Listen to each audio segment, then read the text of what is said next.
I already started the recording. Okay, and then yeah, we can give it another couple minutes just for people to come in. Of course. That was a very cute bunny. Yeah, there's Wait, so bunny everywhere. you just moved? How are the pets taking the new place? Oh, they're happy. It's way bigger for them, Yeah. so they can run into the house. So that's great. I'm not sure we're gonna see them tonight because they're in the living room with my Mm. husband. Since we still have the cardboard behind, they try to shoot the cardboard basically. So it can be annoying if I'm talking at the same time.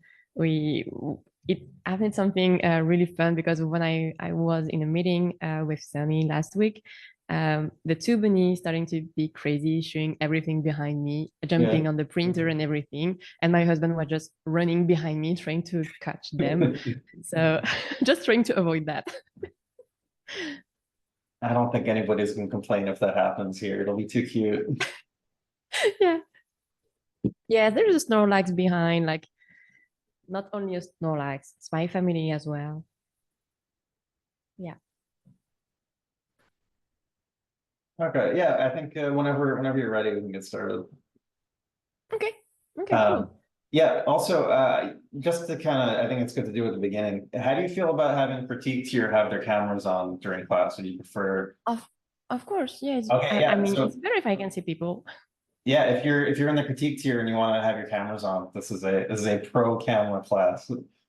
Yeah, cool. Hey Great to guys, see people. that's better. I have some people I already know. I saw you, Misa. Okay, yeah, so I guess we can go. I don't know if everyone is here or not. Yeah, I think it's we can get started. Okay, cool. And you can see my screen, right? Yep, looks good. Okay. Okay, great. So I will start by doing like a quick summary of what we're gonna do during this 8 week. I know it was on the website, but just in case, so you have everything. Um, so today will be kind of chill. It will be an introduction about my life experiences, so you can get to know me a bit better, and so I'm not a complete stranger to you. And so you can see all the fails I did before starting to the industry. I think it's really important for you to know that. And then a student introduction for the one in critic tier. So be ready. Week 2 will be how to understand and deconstruct your references. And we're going to do studies together. I'm going to show my process, of course.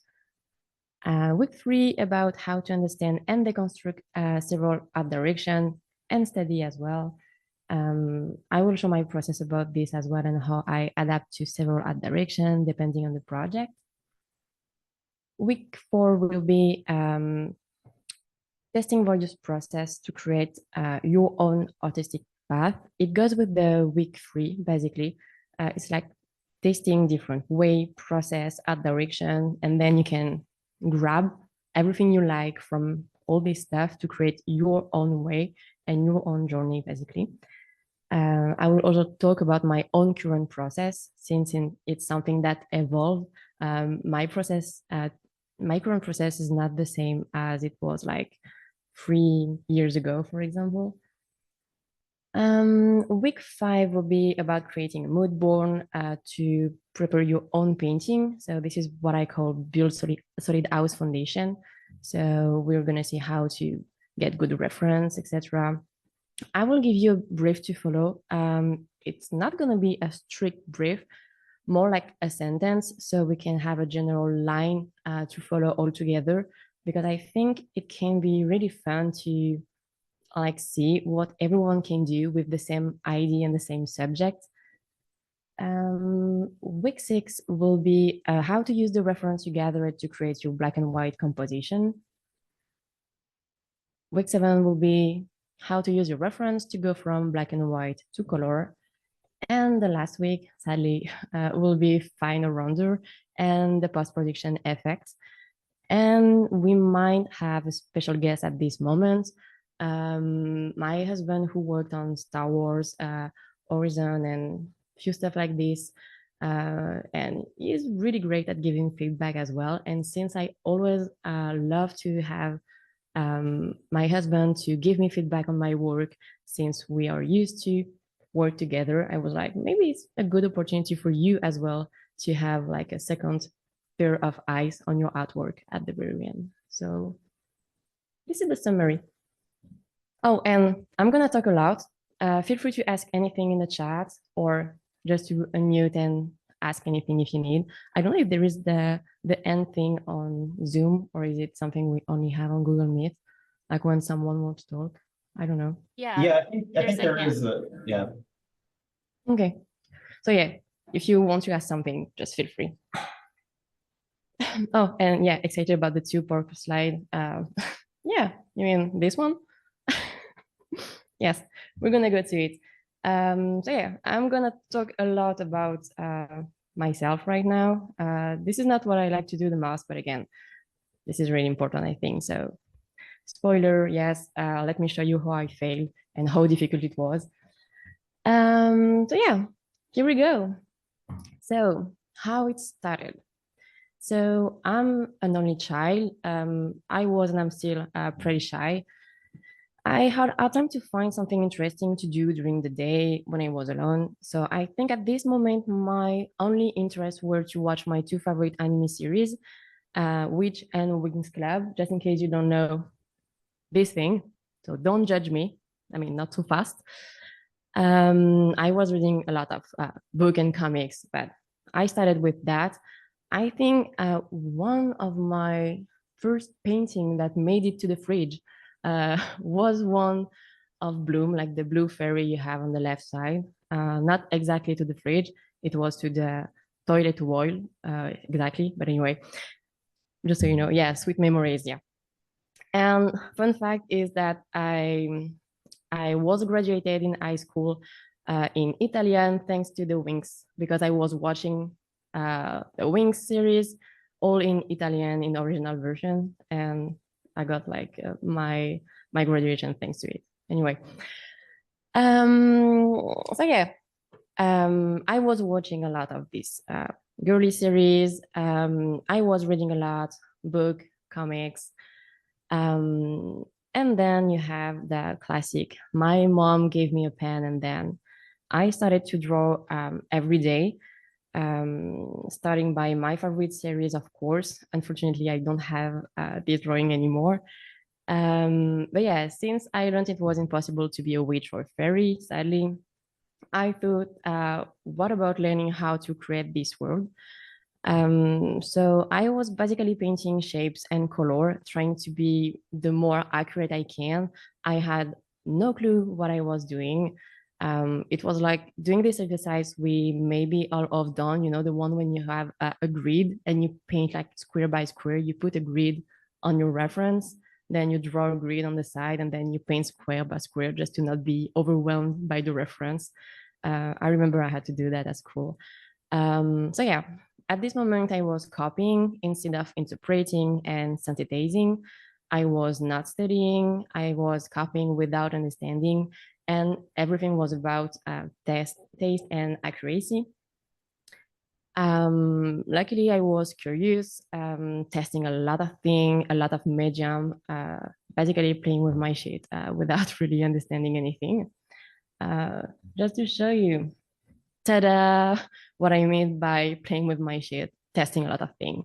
And I have a big flow here, best t-shirt ever. And I'm sure someone wants to buy this car with my drawing on it. But yeah. No, this is not cute. I mean, I don't know. Look at me. This, my first eel right here. A weird short, something like, yeah, I don't know. The t-shirt from my father's garage, and what a gap. Honestly, I think it's a very iconic look. I think you should bring it back. Yeah, yeah, it is.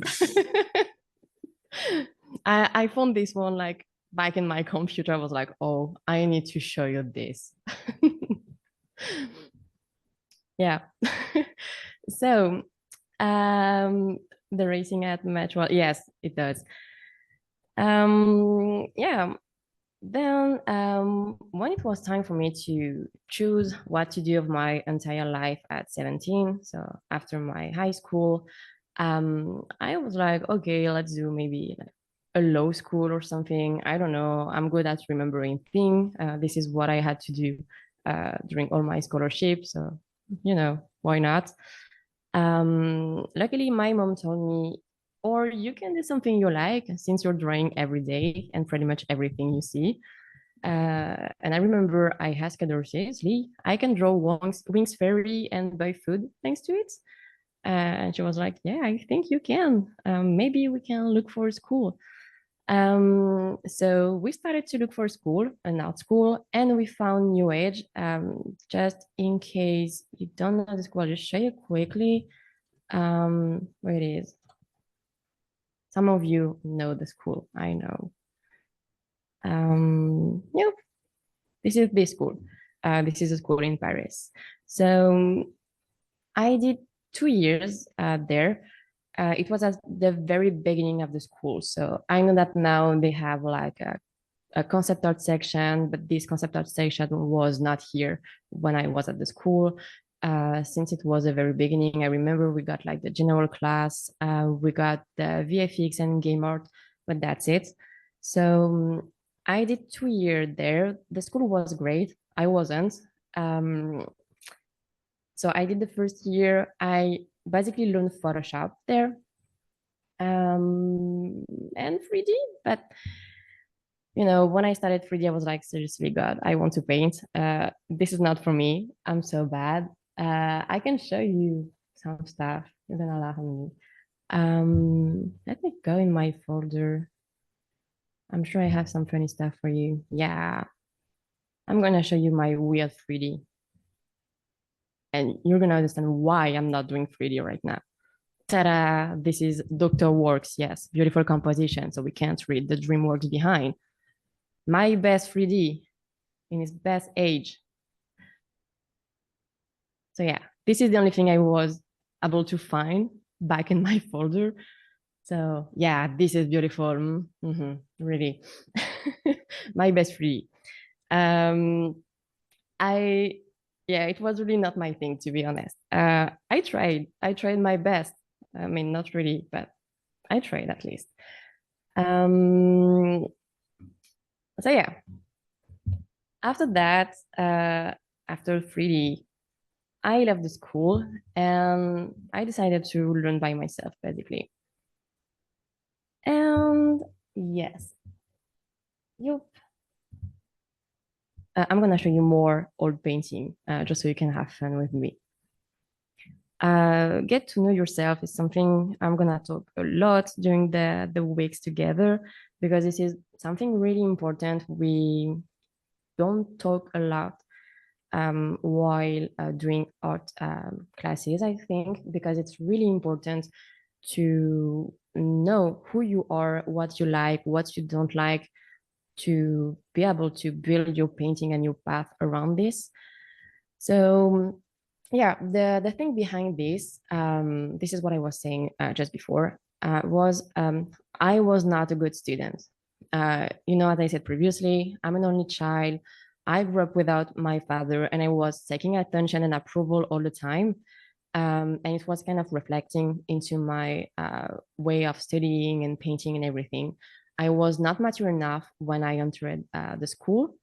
And during these 2 years at New Age, my subconscious goal was to make my teachers and my mother and pretty much everyone, including people I don't know, proud of me by showing them the most beautiful drawing. But again, I was copying without understanding.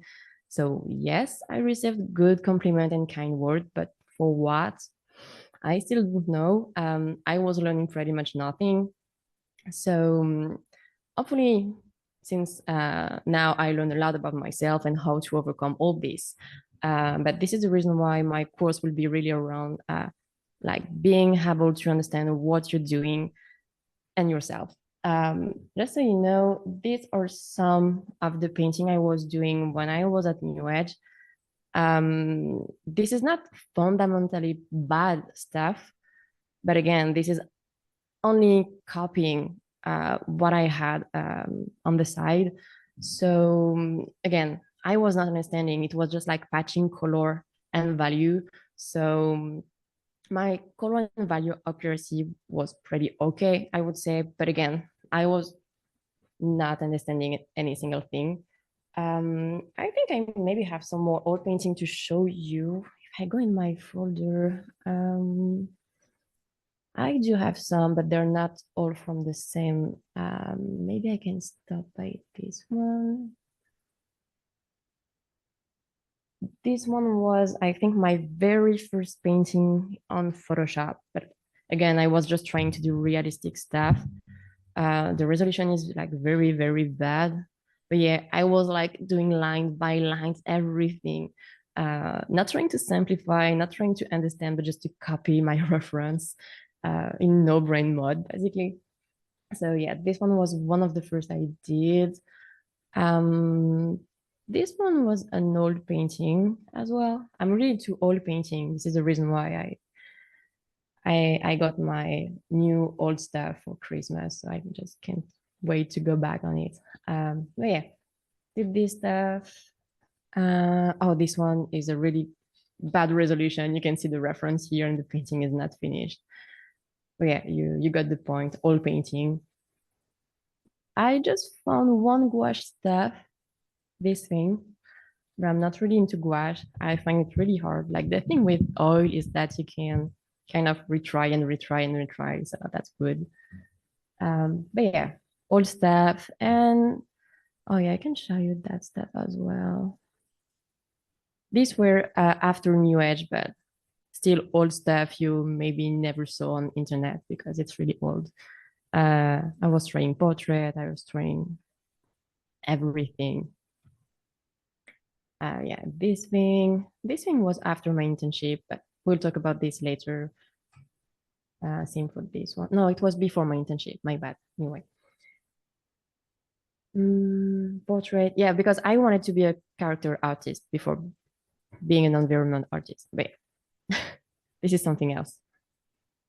A lot of character, dogs. You already saw this one, anatomy thing. And oh yeah, I have this one as well, but they are old. But yeah, trying to do more character design. But yeah, too much old stuff. Where I was? Oh yes. Oh, you can see some weird stuff. You probably don't know where I'm going with this McDonald, Disney, and Lafayette stuff here. Be ready. So yeah, what was I saying? Yes, during my 2 years at New Edge, and after, I did a lot of job to pay the school, because art school, the most part of the time are pretty expensive, and I was afraid to borrow money from a bank since I'm coming from a family with not a lot of money, and borrowing money from a bank was the scariest thing to me. And I also needed a backup plan since I was like, if it's not working, what can I do? If I can't find a job in the animation or game industry. Um, and also because of and thanks to my private life experience, I'm used to have a backup plan every time. So anyway, to me, I had one option, one dream, being able to draw as a living because I love drawing and painting so much. And this is one of the most interesting things that happened to me. And it was also the path that made me grow the most until then. So yeah, just so you can have an idea. This is one of my first part-time job. So I was at the school at the same time, pretending to be in major to get the job. Hopefully, people are lazy ass and they don't read the contract or anything. So luckily, I got the job, but legally, I was not supposed to have the job. Yep. Then you have this. It was right after McDonald's. The fun fact is that one of the manager from Disney come to the drive at McDonald's and he was like, "Oh, you're so funny. You need to work with us at Disney, not here at McDonald's." So I was like, yeah, okay, Disney looked fun compared to McDo, so okay, why not? Yes, lie to get the job. You understand? Yes, I lied a lot to get the job all the time. So yeah, I was pretending to be fluent in English to get the job. It worked, thanks to the manager who told me, yeah, come work with us, because I had to pass an English test to get the job. Of course, I didn't pass the test, but the manager was like, no, no, no, no, no, you hire her. And I was like, thank you. But the thing is, I was a VIP guide at Disneyland, so you need to speak English the entire day. So I learned to speak English thanks to Disneyland. Um, I'm gonna talk about this one a bit more later as well. It was a bit later in my life when I was in need of a full-time work, but I don't want it to be full-time at Disneyland because of the salary. So I was like, hey, let's be a manager inside the Gallery Lafayette. But I don't have anything to be a manager except the experience at Disneyland, and I saw my manager at Disneyland. So let's say I was a manager at Disneyland, and it worked, and I got the job and a better salary. Um, so yeah, basically, thanks to this work experience, I learned teamwork. I learned to speak English. I learned how to understand the people around me and myself better. Um, and way more than that, my manager experience is something that is useful to me every day in my everyday life, because I had really big team to manage. And when you have a big team in front of you, first you need to not be as shy as I was. So it was a challenge. You need to be able to understand every single person you are working with, because to say the same thing to different people, you need to adapt because you speak to different people all the time. So you need to understand everyone in your team.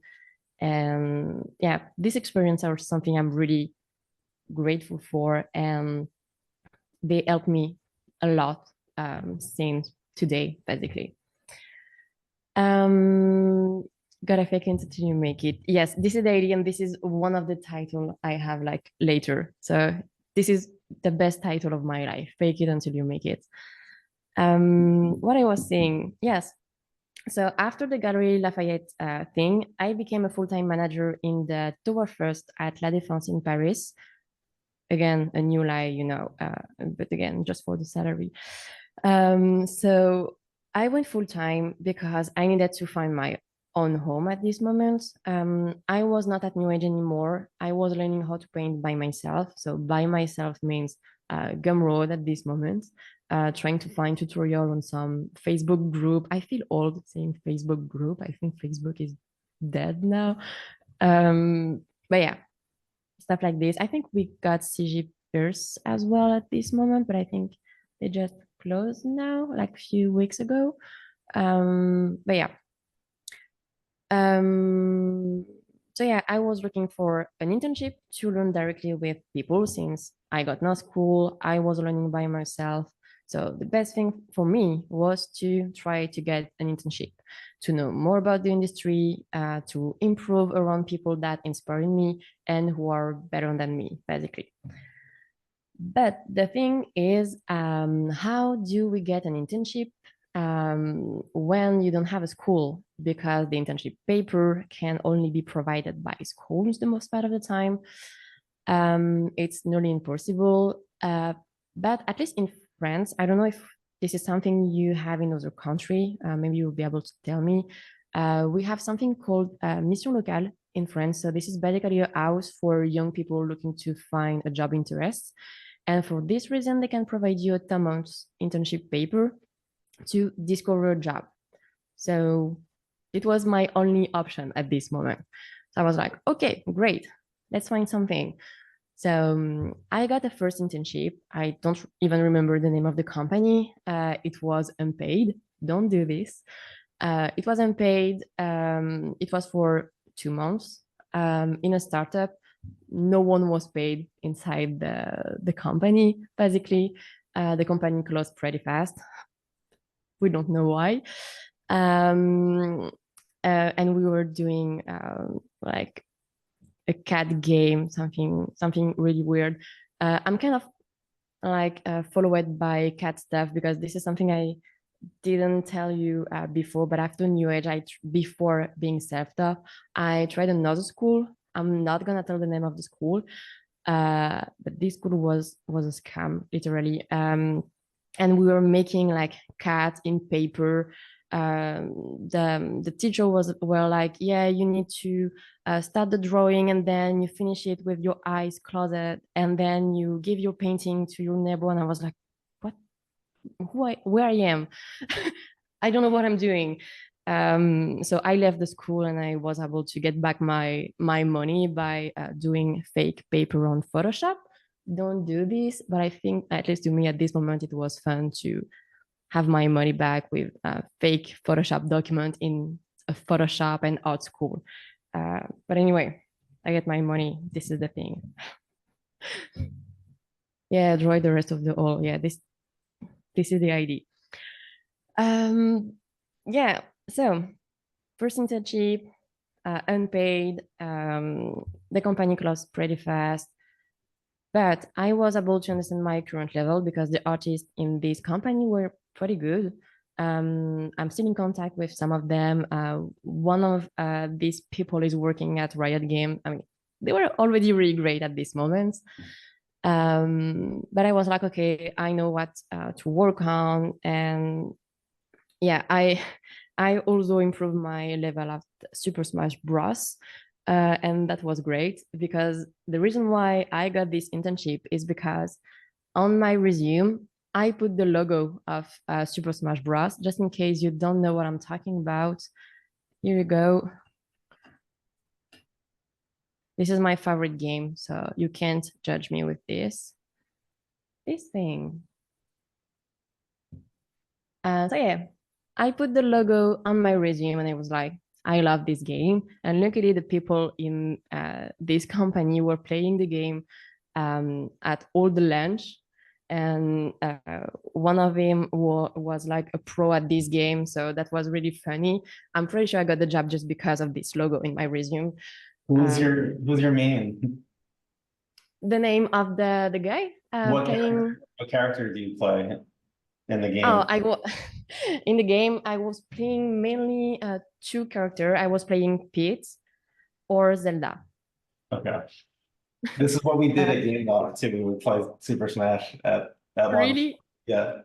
This is Sometimes so great. way too long. That's so cool. Smash Bros. And pizza. That's the best Yeah. thing you can do at lunch and after work. So yeah, put your interest inside your resume. Maybe luckily you can get a job thanks to it. So yeah, anyway, after several months of hard work alone with YouTube and Gumroad in my bedroom, failing, crying, and after several emails left without answers from a lot of company, I got a paid internship finally in a real studio. I mean, not a startup full of unpaid people. And it was here. Just in case you don't know it, here we go. Do they have a website now? I think they do. Yeah, you probably know the work of the art director there. But yeah, I think they released Denghost a few months or weeks ago, not sure. But they were making Forest of Layers at this moment. But yeah, I'm pretty sure you know the art director from this company. Where's my art station? Here.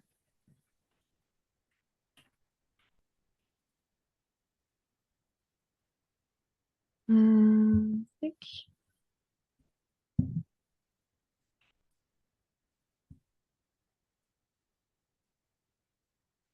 Yep. This guy. Oh, our station is weird now. How can we have the name of the people in big? But yeah, stuff like this. So you maybe know him. probably.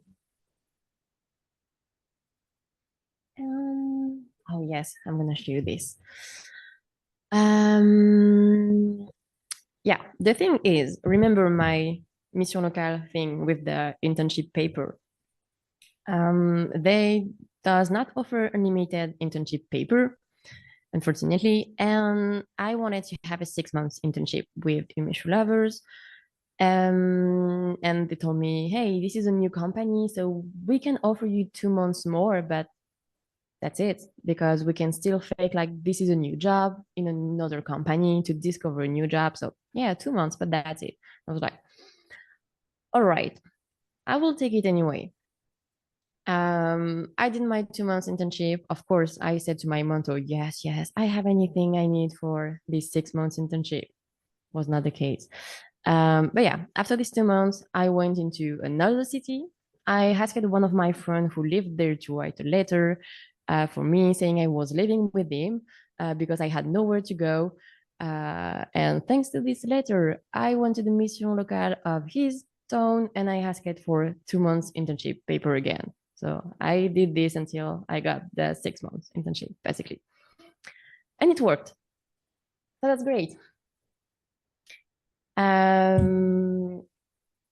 Maybe I can show you some of the painting I did in my internship. Oh yeah, no, maybe I will show you this.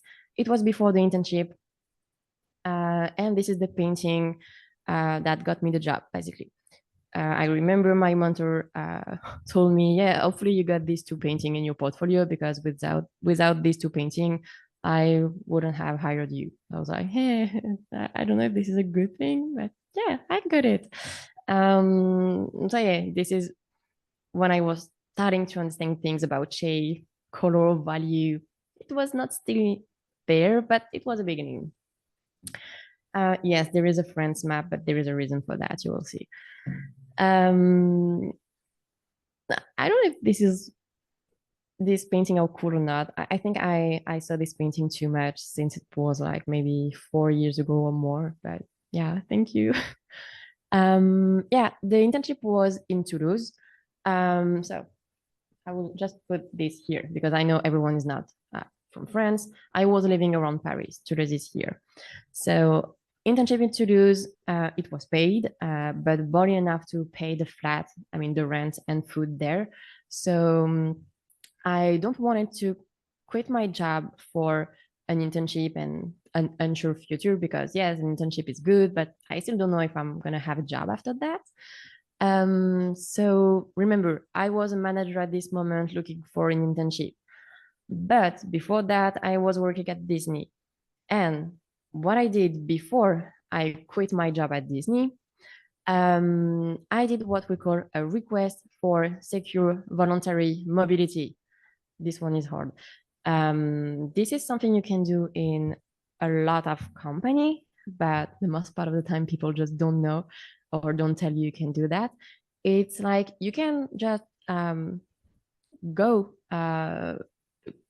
work for another company during 1 year, and then at the end of this 1 year, you come back to this company. You just lose your advantage, the advantage you had. So if you had like some promotion and everything, and your salary was better, then you lose it, but you can keep your position basically. So this is what I did at Disney before being a manager because I was like, maybe this part-time job will be useful later, and it was. So I went back part-time VIP guide at Disneyland. Um, so what I was doing is that during the week, I was here in my internship in Toulouse, and every weekend I was here in Paris working at Disneyland. So I was with my luggage like this all the time. So it's 5 hour and a half by train, just so you know. So I was late all the time, obviously, because you know the train in France and stuff like this. You never know when your train arrives.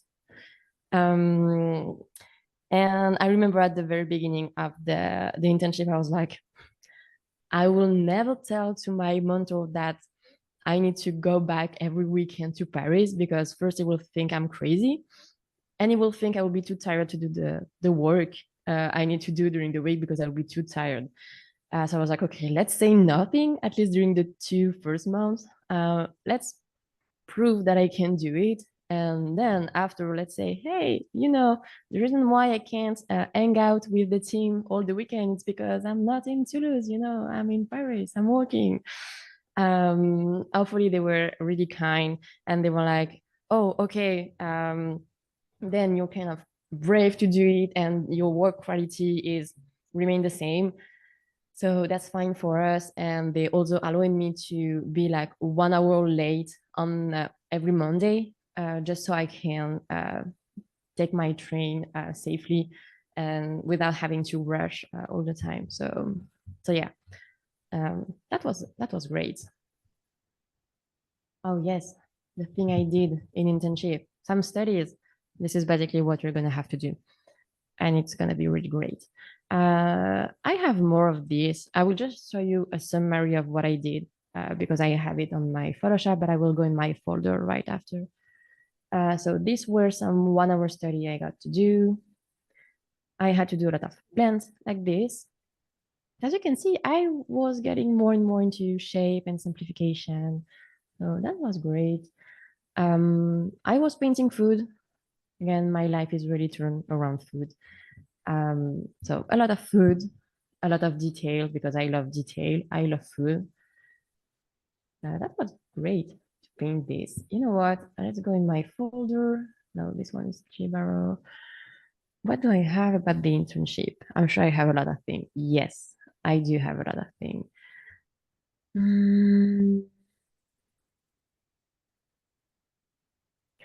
Oh, yes, I have the very first one. Okay. These are the very first thing I had to do during my internship. It was painting over 3D stuff. This is really not good, so be ready. I like to show not good stuff just so you can see that you can start from nowhere and then still get a job into the industry. This is the very first thing I had to paint. So of course they give me the 3D base with some local color and I had to paint over it just to make it feel it's more of a painting. So these were my tasks. Basically, it was for card game. So yeah, it's really far from what I'm doing right now. Really, really far. This one is horrible. Look at the perspective on the thing. Like this is something really flat on the surface is something that is supposed to be in perspective. But anyway, some bad value structure. We like it. Bad lighting. Blurred texture where it's not supposed to be blurred. I like it as well. Too messy stuff. Yeah, we don't know where to look at. But yeah, just to show you that I just learned a lot during this internship because I can already see a gap between this and okay, yep, this and this because this was at the very end of the internship. So I think we can see the gap. But yeah, let's continue on this hell journey. This thing, these coins are horrible. It looks like cheese to me. Anyway, you can have fun. That's fine.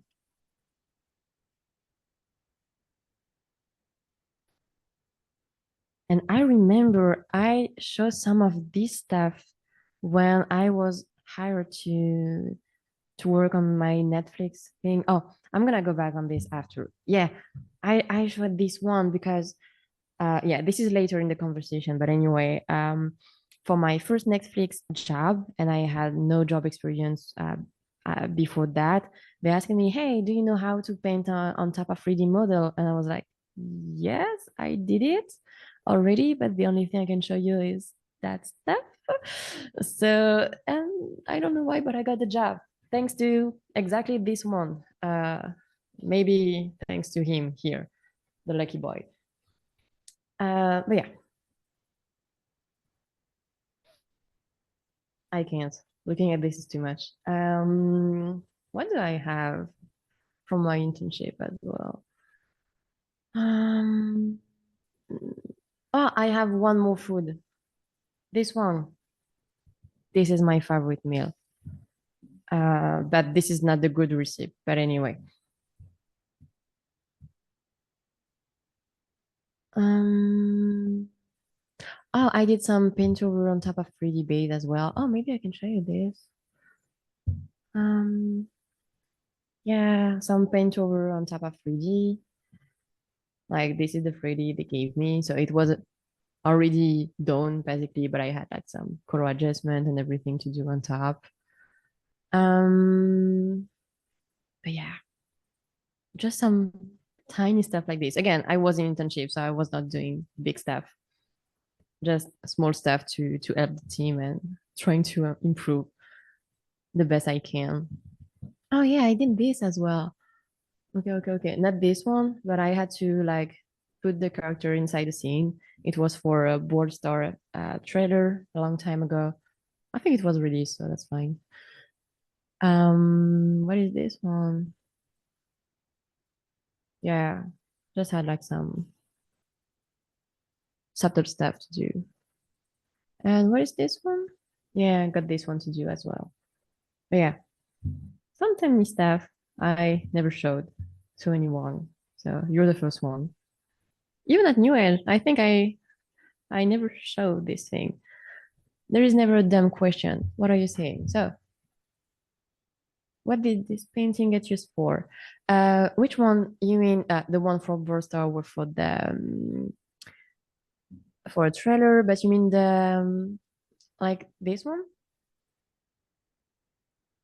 Like the food and yeah, some of With the ones that you did painting yeah, over this 3D. one was for card, so it for a card game, so it was like supposed to be final illustration for card, basically, and like this one were supposed to be like kind of icon you have in a game, so just so you can display food and stuff like this. So yeah, more or less like when you have a back card on Hearthstone, for example, it was kind of the same thing.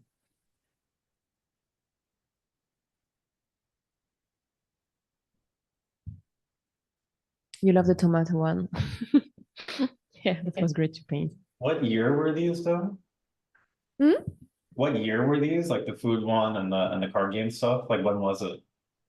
Whoa, it was oh, let me check, because it was right after we're in 2023. I think it was something like 4 years ago. Yeah, I think. Yeah. Because I reopened this folder a lot, so yeah, something like this. Oh yeah, I got to do a lot of stuff like this, just so you can see what you can do in internship. I had to do stuff like this just to fill some billboard in city, so that was fun. My obsession for Japan started here. Yeah, I had to do a black and white as well for a cover, but it was like a mix of photo bash and painting. This was more at the end of my internship. Maybe I have more here. Have here this one. Oh yeah, I have a lot. Maybe not gonna show you all of the plant I did, but I was working on Forest of Liar, and they wanted us to do a lot of plant props just so that they can use it to create forest really quick in the game. So yeah, I had to do a lot and a lot of plants every day, the same plants, but not exactly the same position. So yeah, I think this is really my internship that got me more and more into shape design, if I can say, because I had to do this thing pretty quickly. So I had to find a way to simplify and not to have like one leaves done at the end of the day because I'm putting all the detail on it. So yeah, a lot of plans and a lot and a lot. So yeah, I'm gonna go quick on this. Do I have more here? Yes, I do have more. Plants live. And after the internship, you just don't want to have any plant at home. I think this one is the only one I maybe still like a little bit because of the color. But yeah, this one was fun as well. I was starting to try to have a good balance between my hard and smooth. So this is the reason why the art direction feels a bit off compared to the other one. But that was fun. I was tired at the very end. I think we can see it. How many do I have in a day? I don't remember, but I had to do at least a batch. Sorry. I would say at least a batch of plants, so at least a 3, 4 like this, maybe 3 in a day. I was pretty slow. I was internship, so yeah, the first one were really, really difficult to handle. But then when you start to have your own process to do it, you can be pretty fast to do it. And I think I saw something about 3D somewhere, no? Or this freehand or 3D base? No, no, no, it's only freehand. No 3D base for this. I think you can tell like my volume are pretty flat compared to like the stuff I was doing at this moment while painting on top of 3D base like this. Here you can really feel the 3D base, and there is really not a lot of painting job on top of it. And maybe, oh yes, I really have this one. Yeah, and I also did like kind of 3 like this, just because they needed some, so I can't see this 3 anymore. Uh, but yeah, I was trying stuff, different art style, different process. That helped me a lot, really a lot.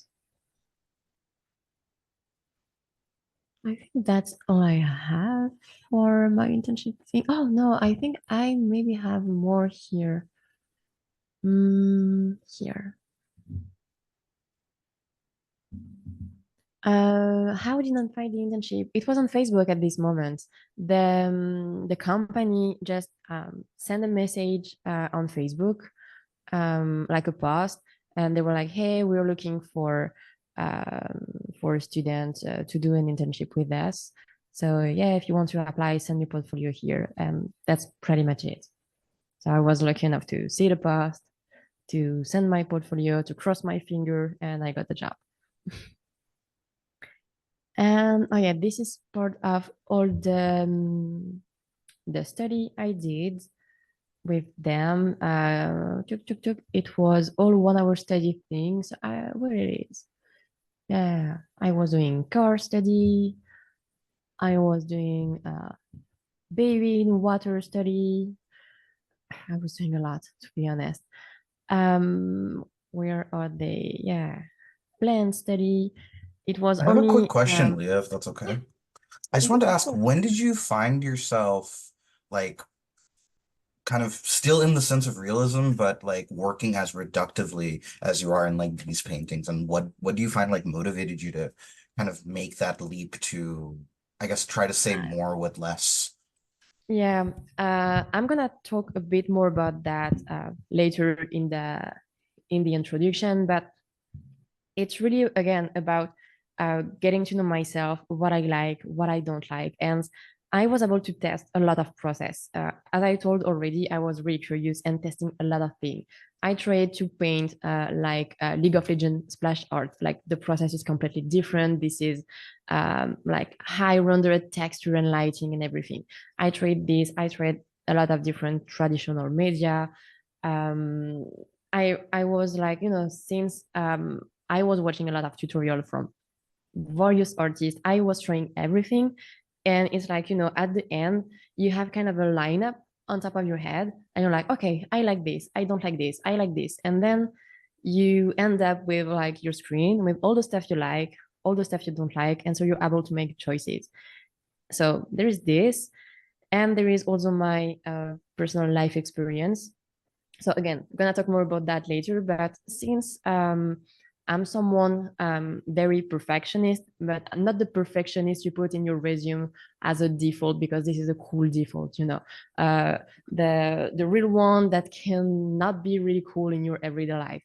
Kind of really perfectionist, really organized, and sometimes too much. And this way of simplifying was kind of the good match with my everyday life, I would say. So this is a bit weird maybe to explain, but to me, this way of painting was a good way to be organized in my value structure, in my color arrangement, etc., etc. So I know this is not something that fits to everyone, but that can fit into for some specific people, like every process, basically. That was a really good answer. Thank you. Cool. It's okay. What I have left for you? Yeah, another study. Oh yeah, a guy with a bike trying to paint a character. You already saw this one. I will have a lot of things to close at the very end. Basketball player. This one was really great to paint. Underwater thing. This one was cool to paint as well. I remember I used a sparse custom shape here, but I'm gonna show you custom shape and everything, maybe more for the week too. Yeah. Flower. Yes, all these images are based on references. Everything was a study at this moment. So the thing is, my mentor gives me a few references images, and it was like, okay, you need to change the composition of it. You need to change maybe the canvas size, the format, or you need to change the color or a little bit the lighting, just to be able to do a study, but to modify it a little bit, just so I can go out of my comfort zone. But yeah, I got reference for all this image. Yeah, this one is horrible. Anyway, this one, yeah, you have the reference here, for example. Yep. I didn't change anything on this one, but yeah.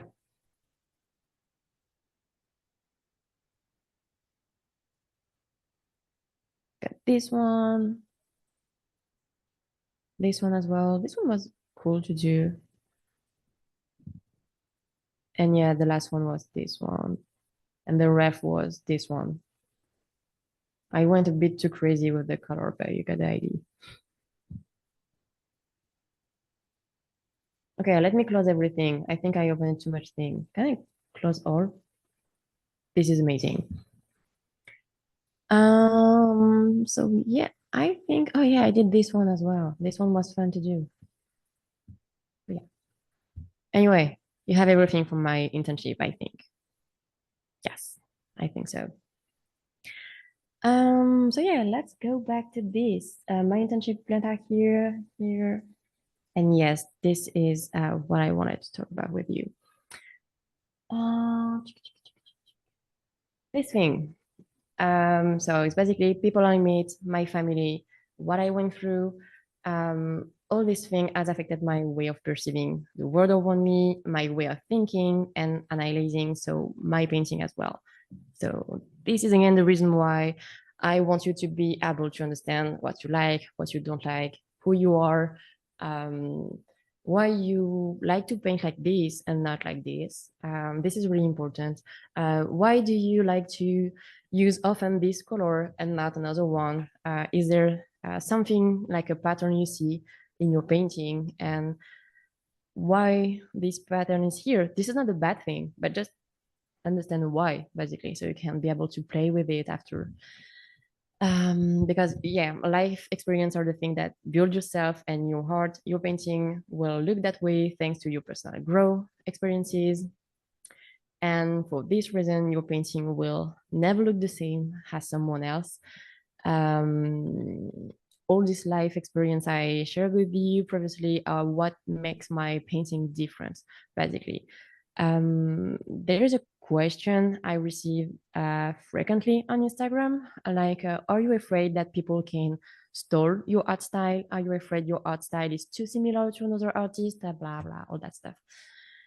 Well, the answer I have is you can try to copy other artists, but you can copy their life experiences. So even if you copy them, something will always look different. We are all inspired by various artists, various subject references. So yes, sometimes you will find similarities between few of them. But if you look closely, the only similarities between them are just few art influences. But that's pretty much it. So yeah, basically art is everywhere.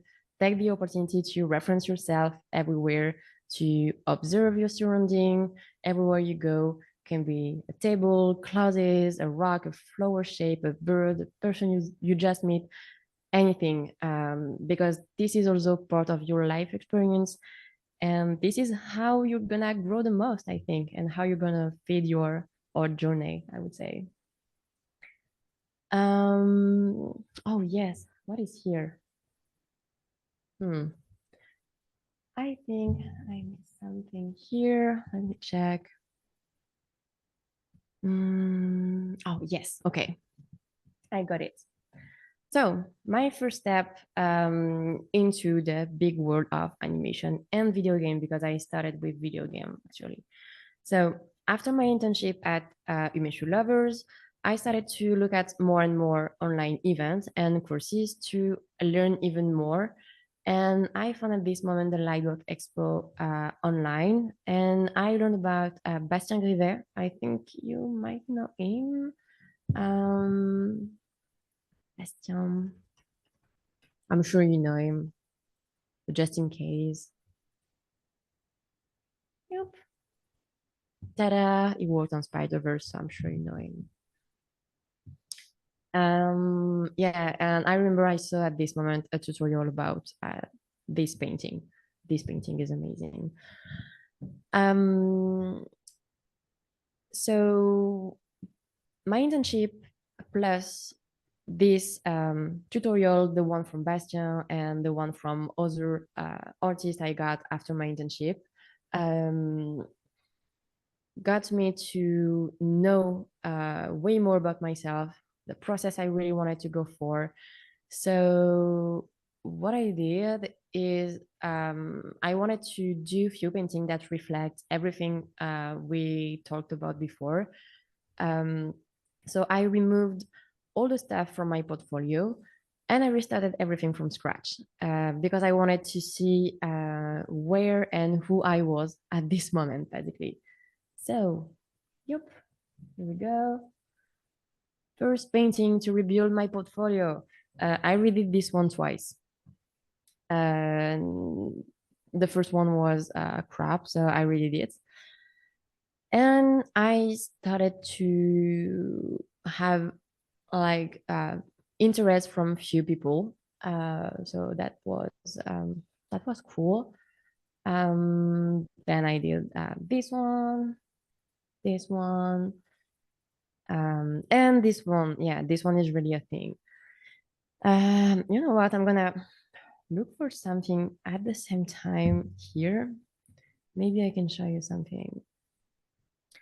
Because this one got me my job with Alberto Mielgo. Just need to go back into my message here. Alberto, where are you?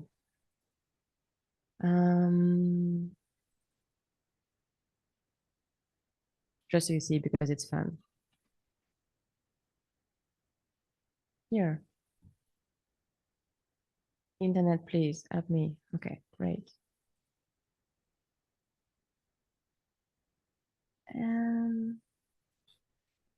So you're gonna have the timeline, you're gonna have everything.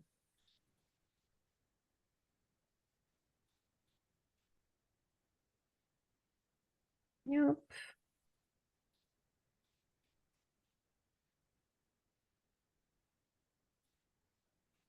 Sorry, I just need to go back into, okay, great, I have it. Be ready.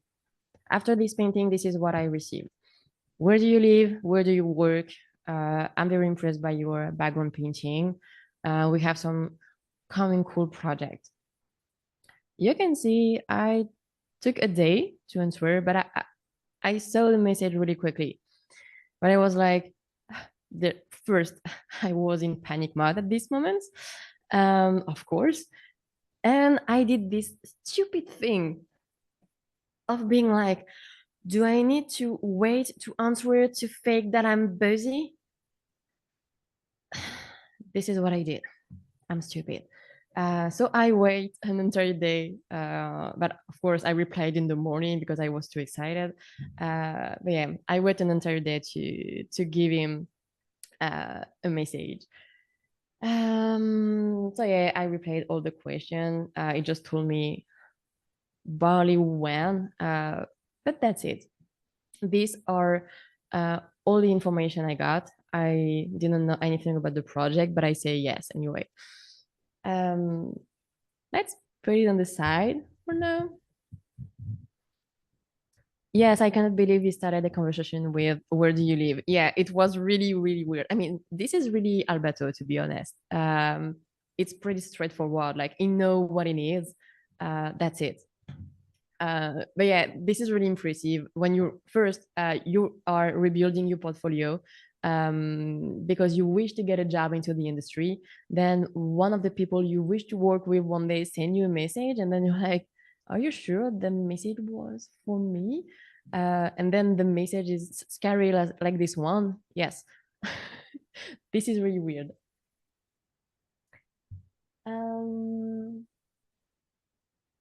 So yeah. I told you pretty much everything here. So yeah, after this episode with Alberto Mielgo, I got no answer from him since few months. So I just continued to do my own painting and to build a portfolio to find a job in the industry. So yeah, I did this one. I did this one. This one is pretty fun. Um, Fun fact with this one. Oh, sorry, I have a question. Do you still go through moment of imposter syndrome, or do you feel that gaining your process has already? Not at all. I'm always an imposter every time I got a job. But I think it's not a bad thing. It's more like since I like to challenge myself on every production, like I always try to work on things that I never worked on before, just so I can go out of my comfort zone all the time. I always have this imposter syndrome, but because of me, because I like to have this challenge.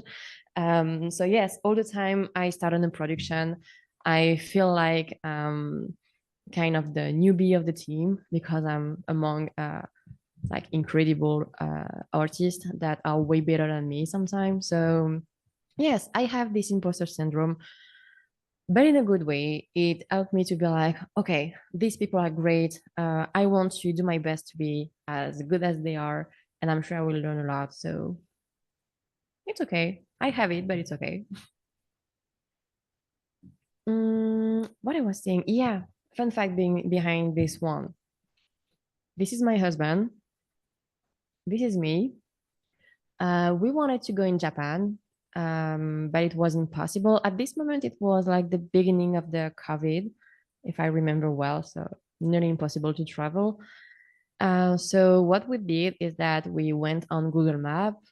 We were just looking at a good reference to paint. So I went for this 7-Eleven because I love food. What they have in the 7-Eleven are really great. Anyway, and I wanted to put us inside the painting instead of being directly in Japan. At least we are in Japan in my painting. So we took some photo outside to have us in a good position. And these are not a grocery bag, but trash bag, actually. But no one noticed, so that's fine. But this reference or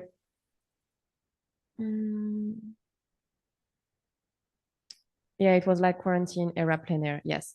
So yes, I have the you know what? I have the reference for this one. I'm gonna show you.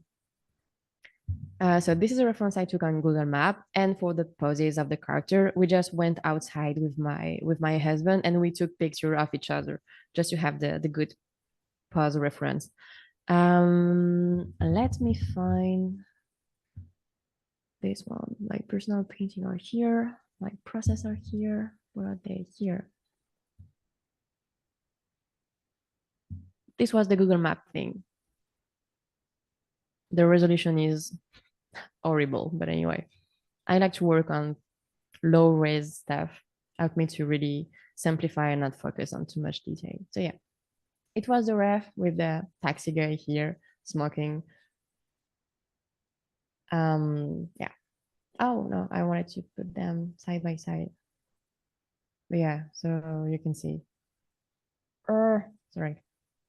Can I just? I'm so bad. Yes. Thank you. Ta-da. I think it answers your question. But yeah, references for this one. Yep. But yeah. Next topic, also an important one.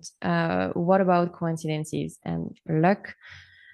At this moment, I was sending my portfolio to several companies to work in-house, so directly in a studio and not freelance.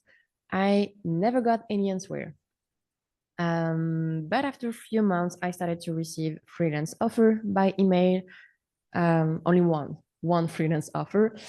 But I had no experiences about freelance work, freelance paper, especially for artists, because there is pretty much nothing online about this. I was looking at information on internet, but got almost nothing. So I called Jessica Rossier, the wife of Bastien, because I was lucky enough to know her. And I screamed help, basically. So she was able to help me about this. And by the way, for the French people here, if I have some, you have, I will go there really quick.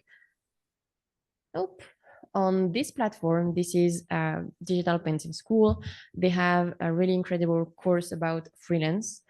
I booked the course. It was like a 100 bucks or something. But this is a full tutorial about freelance work. So maybe you can find some in English, or maybe they translated it since, but I'm not sure. But at least it's in French, and you have everything about it, and that opened me a lot to just set up my freelance paper. So yeah. Really don't hesitate. I think if you ever start in freelance, if you have any doubts, like really try to ask for people that are in freelance, just to be sure you're not doing the bad move, I would say. Yeah, just for you to be sure. So yeah, this is where I can talk a little about coincidences and luck, because this is also part of the job and part of our life. I was lucky enough to get to know Jessica through an art event, because luckily someone had to cancel his ticket for the event, and I was able to take it. So I was able to meet Jessica, and she was kind enough to help me. Same about the message I received from Alberto. I'm pretty sure he was able to discover my work because Yunling saw it and he shared it on his platform, etc., etc. Yeah, sorry, late question, but would you say it was a good move to start your portfolio from scratch, showing only fresh personal work but not including any commercial art or the work from earlier project? To me, it was a good move because at this moment I had nothing professional to show. Like I only had my internship, but everything was under NDA, so I was not able to show anything. So the only work I got on my portfolio was my work done at school and like my training work at home, basically. So yeah, to me, it was a good move because it was more like, doing everything from scratch after all the stuff I learned, to being able to provide my best now and to not be, I would say, judged by the company on my old work and on the stuff I'm not doing anymore. So at least to me, it was a good move. Yeah. And Alberto find my work on Instagram, not ArtStation. It's really the dish work I showed you previously. I think, as I was just saying right now, I think he probably saw it because Yunli shared it on his platform. And since he know Yoon and they work together already, he probably saw it in his Instagram story. And then he directly sent me a message. What I was saying. Yeah. So yeah, life is full of coincidences and luck episodes, but don't only wait for this to happen. You need to create this episode. I wanted to meet Jessica and Bastien, and I didn't know it will work to wait for someone who dropped his ticket, but it worked. So I did my best to have this ticket, and then it worked. And then I was lucky enough they can help me for this freelance stuff. Same for Alberto. I didn't know Alberto will come across my work, but I did my best to show myself and my work in the best condition as possible on my platform. So to show my best. So if someone I want to work with come across my portfolio, it can be like, oh, I want to work with her. So yes, you have coincidences, you have a luck, but this is not magic. You need to create this episode. So this is kind of a mix. Yeah, we're here. The fake it until you make it. Someone spoiled the title before. So yes, this is a great title, a good resume of my entire life until now. So I started my first freelance job. That was not well paid because you never know how to price yourself in freelance when you start. The company was not a very organized company, but anyway, I don't know if it does exist. So it was my first concept art job. I was used to interpret, synthesize the real life. I was used to do study and to work from reference, basically. But I was not used to create my own image and my own concept at this moment. So I had to apply what I've learned. I was not able to be this student copying thing in no brain mode anymore. I had to apply what I've learned, study hard, understand what I was doing, and to find a balance between all these things to be a concept artist, basically. So, of course, I say, yes, I'm a concept artist. I can do it, like all the time. So here you go, old image I never shared. Ta-da! You know what? I will go in my folder. Gonna be better. Where are they? Here. Here you go. This is the very first I did for them. This is a photo bash between few Google Map image, basically, in black and white. This one is really bad. So again, all this is not a full image reference. This is a photo bash with some cutout on top of it, just to fake some stuff really quick to give them an idea of the composition. We ended up with something like this. And I did a lot of things like this because to me, at this moment, I was like, okay, I know how to work with reference. I don't know yet how to go really into concept art. So let's go through Photobash, what we call also collage. It's like you just throw a lot of reference together, you mix everything to create a new image, you work on the composition, on your value and everything to sell the image, and then you paint everything at the end. So you don't see any photo at the very end of the picture. So I improved a lot with this job, to be honest. I just started to find a new workflow to really design and concept and create instead of just copying a full reference. So yeah, as you can see, my black and white were like really messy from Google Map, from Google Earth, from pretty much everywhere. This is the final image. Again, it's far from being perfect. It's very old, but anyway, I'm nostalgic to see this, like my very first concept art job. But yeah, I did this one, I did more, but I don't have everything. It was for game. It was at the very beginning of the game. It was for how do I never know how to spell it. This? Oh yes, this. It was for a mobile game. This game, maybe you know the game. This light. So it was for this game, but again, really at the really beginning of it. So we were basically exploring the different city they wanted to do, etc., etc. So maybe you know it. So this one was the first one, and yup, where it is. Yeah, you have this one, you have this one. Oh yeah, I'm gonna talk about this right after. So while working for this previous company, I was contacted to work on a Netflix movie. I don't know by which miracle, but anyway, they contacted me. They asked me if I was able to paint on top of 3D base. So this is what I was telling you just before. So I just sent them my internship paint overs to be like, hey, I hope it's okay for you. And they were like, yeah, okay, so we guess you can. But again, it was my not my very first time, but almost painting on big 3D base. I was used to paint on props 3D base, but not for full environment, basically. So yeah, I say yes for the project. And they told me, okay, we're gonna give you a first painting assignment, and this assignment will like allow us to see if you can continue with us on the project. So it was a paid test basically. So remember, I was supposed to paint on top of 3D base. My first task was to, okay, let me go there. Okay, my first task was, okay, we give you this image. Look at the resolution of the image. This is really low. Okay, we want this image in high resolution, in color, in vintage color, in the art direction of our movie. You have 2 days. Let's go.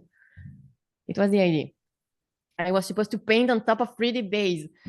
Anyway, it's always like this, but that's fun. So I never posted it because I just don't like it anymore. But yeah, this is what I did. My first painting on top of 3D job ended up being a study, about a 4K study in color vintage with another direction I barely know because this is my first day. So yeah, the first one, just don't zoom in it, like the car are just horrible. Um, looks like the Hot Wheels toy, but anyway. This one are even worse, like the value are messed up anyway. But yeah, that was fun. I got the job, so that's cool. I will be able to show you some behind the scene on this project, so it would be great. Yes, I have a lot of this. After I got 3D base, I put only the good 3D base here because sometimes we got really bad 3D base, depending on the painting. Sometimes you got just some gray block. Sometimes you got the lighting. Sometimes you got the local color. So really depending. I had to do a little bit of art direction on the project when the art director was off for holiday. And I remember sometimes the 3D team sent us some stuff that were off in terms of proportion perspective. So it's like, you receive 3D base, but you need to double check everything because sometimes you have a door that is too small for the character, for example, and in the end, it can be a big issue for the movie. So yeah, I was working on top of 3D base. So I did a lot of painting like this. So I got some reference sometimes not. Like I remember this house, I had to do the concept for it. Oh, sorry, I didn't see the question. How did you upscale the previous cityscape after painting over? Oh, no, I did not paint over this one. Okay, let me go back to this. Not this one, sorry. This one, it just like, and as you can see, the canvas size of the image is not the same. Like you have a more rectangle in here, something a bit more squarish. So I just did it from scratch on the good canvas size. I just painted everything in good resolution, basically. So I did not paint over everything because I can't like again look at the resolution of this thing. You barely have the information you need. So of course I gathered more reference of the city. It was Houston. So you can find more Houston picture, but you cannot find the exact same shot in high resolution. So you had to redo everything basically.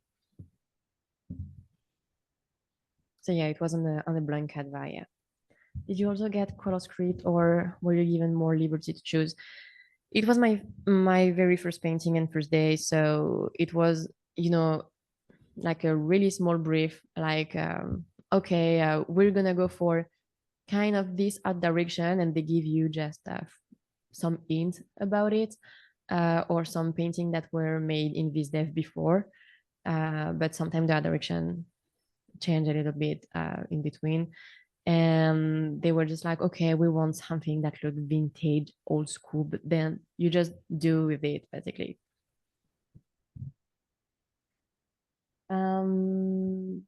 I have, you know what, I will go there, it will be better. So I can have them in full. Yeah, okay, cool. So yeah, here, as you can see, it was a mess. Everything was broken in the 3D. So I had to deal with it, just to have something that we can understand a bit more. Oh yeah, I had to do props stuff. So that was cool. I like to do this stuff. So it was for a magazine.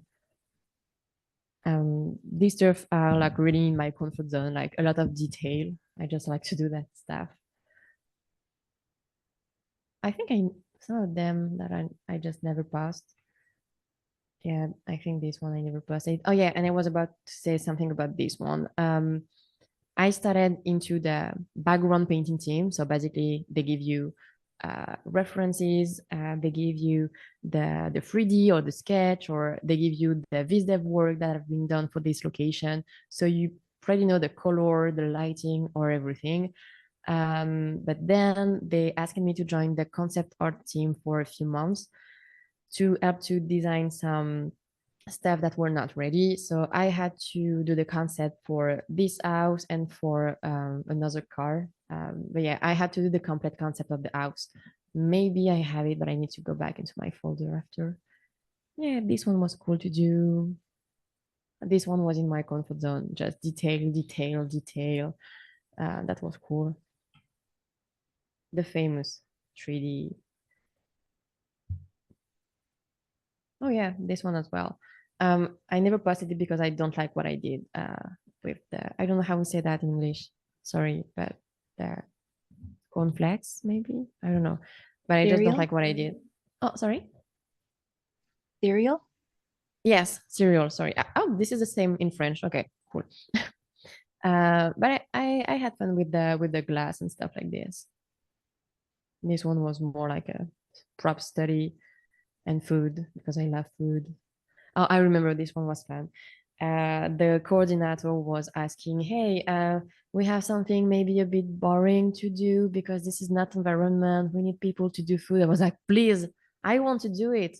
And then she sent me this. I don't know who hit this. I never see that in France. But anyway, that was fun to paint. So I got to paint a lot of food. Oh yeah, question. How do you do for having the perspective that perfect in your composition? I will show you that when I will do my demo and everything. But when I have if it's when I study from reference, basically you can just put your perspective on your reference and then you can drag and drop it on your painting. And when I'm working on production like this, I'm supposed to have a 3D base, I mean, on this project. So the perspective is already there. You just put your vanishing point and everything just to double check, but you already have it. But when it's for my personal painting, I will show you during the week. No worries about that.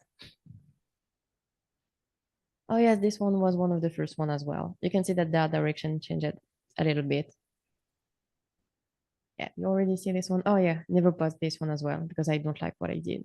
And the thing is, At this moment, I was also working on Jibaro at the same time at this painting. So, working on high resolution forest, really detailed, almost in realism, and then coming back to this, you're like, your brain is not working well. So I was like, okay, I really don't like what I'm doing. But yeah, I did it anyway.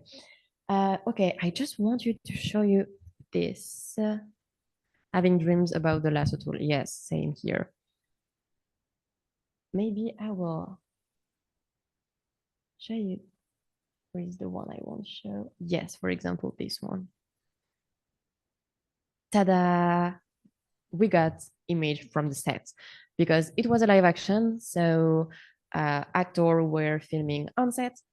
So we got a bunch of reference directly from the set, and we got like all the turn around of the house. So of course you don't have the wall, you still have to design if you have the furniture, but you already have an idea of the main color, the furniture you need to put inside it. You have everything, and it's really, really detailed. So that's really great. So if I need the back of the sofa, I have it, so I can paint it. So yes, we went for a different color and everything, but as you can see, this is the same thing. And where is my kitchen? I know there is a kitchen somewhere. Have the table here. Yes, kitchen stuff. You have everything you need to put into the kitchen. I have few kitchen painting I can show you as well. And it was the same thing for the table. Where is mine about the table? Here, yeah. Maybe I can zoom in just so you will see. But yeah, here it is. And you also have like the props with the butter in the background. I'm like, okay, I know I need to put them here as well. Same for the table. I try to understand the structure of it so I can like really redo everything, even like the little extension of the table and all this. Yeah, sorry for the question.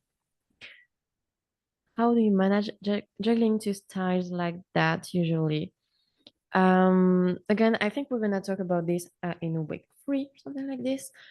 But since this is something I'm used to do since pretty much the beginning because I'm curious and I just like to test a lot of things.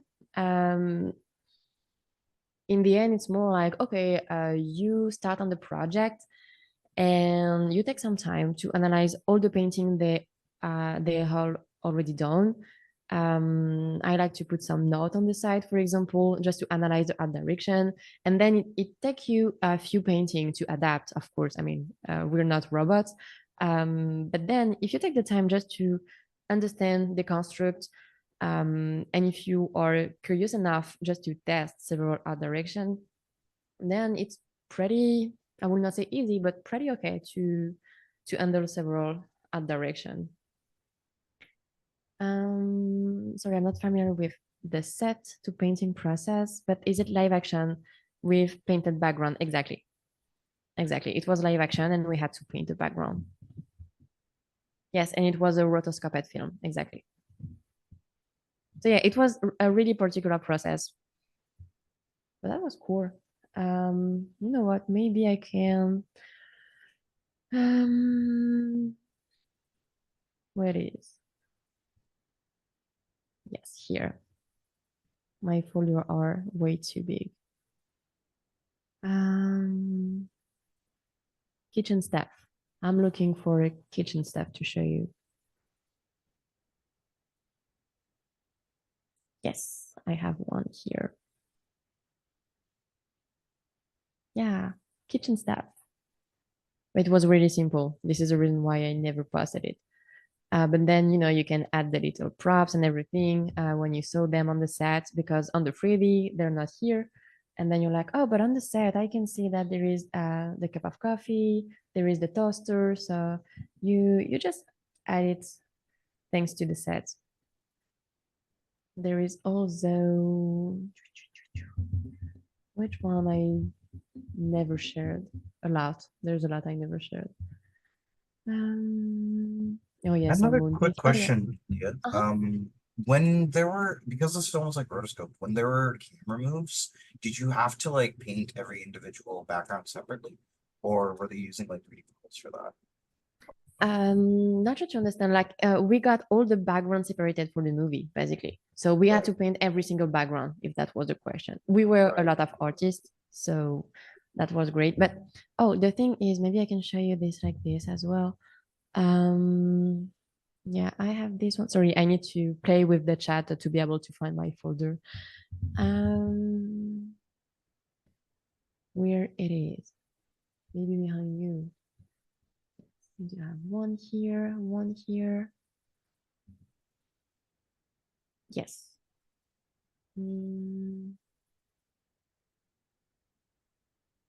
Okay, I have a ton of reference here. Okay, cool. So about this painting, the kitchen one, the team provided me this, for example. They're doing the character on top of the live action. So I got this, I got my 3D base, and then they're like, okay, be careful because when you paint, you need to have separated layer for the chair, so they can move the character around. The table need to fit perfectly, because if it doesn't fit perfectly, maybe we will have some gap with the character. So you need to be careful of a lot of things. Yeah, they give you some stuff like this from the set as well, just so you can understand like all the measurement and everything. So this is a bit crazy. Again, it was my first production like this, but that was cool. Yeah, it's a very unique project, so I imagine the Yeah, circumstances were very unique as well working on it. yeah. And oh, I have the exact scene from the live action. Yeah, it was a scene that I had to paint. So yeah, I redid everything they add on the table. And I had like some stuff in 3D, but not everything. Same for the props. I had to add it because it was in the live action. So you need to, I mean, I think the background painting job or visa job or anything, you really need to be able to adapt because you're here to solve a problem during the production, basically. This is your job. So I recommend to be really organized, to be able to go into all the folders they provide you. I'm the most part of the time, we are working on Shotgun. So this is an app where they can share the references, the shot from the film and everything. You can share your progress on your work. And I know some people are just used to, take the reference they give you, and then they upload their work and that's it. I'm used to go everywhere in the app. And I'm like, okay, maybe I can find something about this, but somewhere else. Maybe I can find something one of the other artists did that can help me. And I can spend few hours like this, just going through the app and through all the reference folder I'm not supposed to go. Because, for example, this one was not provided when I did my painting. So I found it by myself and it helped me. And we gained a lot of time thanks to it because I would add some back and forth with the production saying, hey, we're missing the cup because they're supposed to be like this and like this. So yeah, these are really great experience about like how to be organized and not be afraid to ask all the questions you need if you think you need anything on the painting.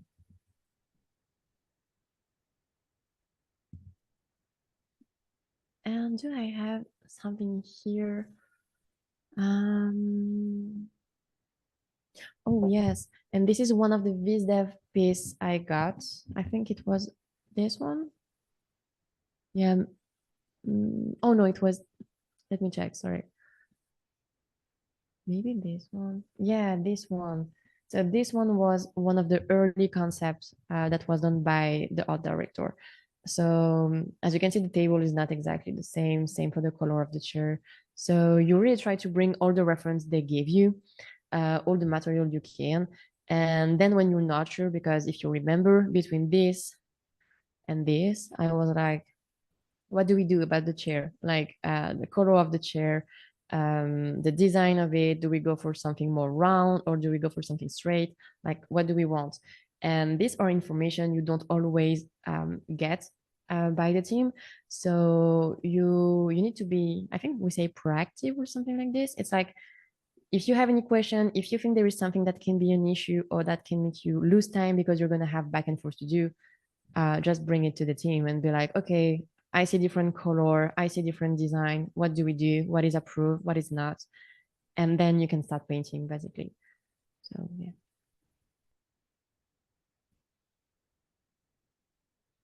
And where's the house I wanted to show you?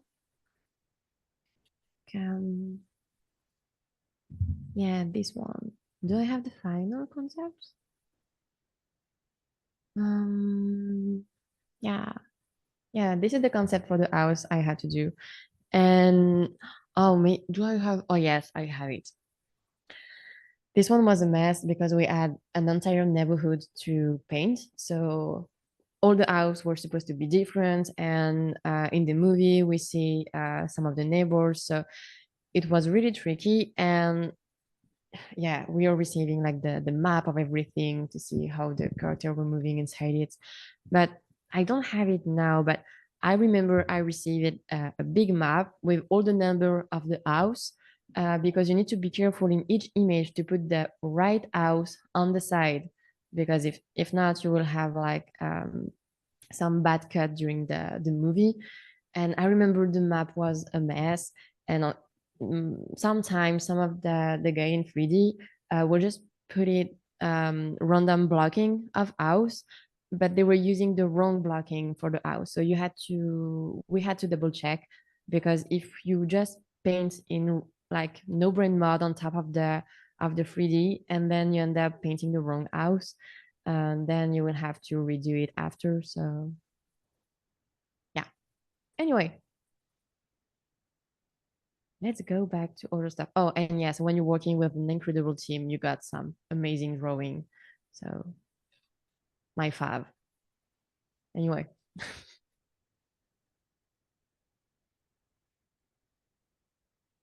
Oh, this one, you saw this one, you saw a lot already. Oh, yes, Jibaro. The thing is here. I have a lot to show you for Jibaro, so that's great. So during my production at Netflix, I was contacted to work on Jibaro, but I was working with Netflix in full time. So it was an issue. Oh, just give me a second. I just put my blanket under the wheel. Okay. Yep. And Jibaro stuff. Yes. So I asked to switch part-time with Netflix because I truly wanted to work on Jibaro, of course, but I don't wanted to stop my production and leave my teammate like this. I mean, to me, it's not professional. And, you know, I like my team. I was liking the project. I was learning a lot. So to me, it was just impossible to just quit the job and be like, hey, bye. That was great, but not enough. So yeah, I switched part time. I told them I got an offer from Alberto, and this is my dream job. So please, please, please let me go part time. So they agreed. They were really so kind. So I went part time on Apollo, but I was full time on Jibaro. Don't do this. This is not a good thing to do. But it was this or nothing, basically. So I was working from 7 in the morning until midnight or more because I wanted to provide my best into both of this project. To me, it was impossible to just be like, okay, let's like do a random quality for Netflix and put my best with Jibaro, or the opposite. It was, I mean, this is not my work ethic, to be honest. So I was like, okay, the Jibaro project is supposed to last 6 months. It ended up being 9 months, but anyway, so it was supposed to be 6 months. But I was like, you know what? This is only 6 months in my life, and this is for a project I really like. So let's do it. I know it's gonna be some difficult week and months, but anyway, I went through worse than that, so let's do it. when I started on Jibaro, I got to see only few sketches. I have everything, you know what? Few sketches. I got a meeting because I went on the team like 1 week after the other. Um, Liang and I arrived 1 week after, but Katya, Vanya, George, Alberto, of course, Yun were on the project 1 week before, so they had time to do at least one painting before us. I have a lot of stuff to show you. Where is Jiparo? Here. So what I received was the first whip. That was something like this. So it was a painting done by Alberto and some first tests of animation on top of it. So the very first one that I saw. Then I saw one of the first sketch from Vanya. We can see this is really Vanya who did it. A lot of texture and painterly feeling inside it. So first sketch. Yeah, I say sketch, but it was a sketch because if you compare it to the final product we have in Jibaro, this is really different because right now it's really, it's interesting because you have a lot of texture, the value are great, but if you zoom in, we don't understand perfectly what's going on, and we improved the movie in that direction basically. But yeah, this was the first sketch by Vanya. This one is not a sketch and was directly approved, and it was done by Yoon. So Yoon painting are always awesome. So yeah, I saw this one. I cried. I was like, you really helped me to do this. So yeah, I saw this. I saw this one that was also sketched by George at this moment. So this one was improved as well.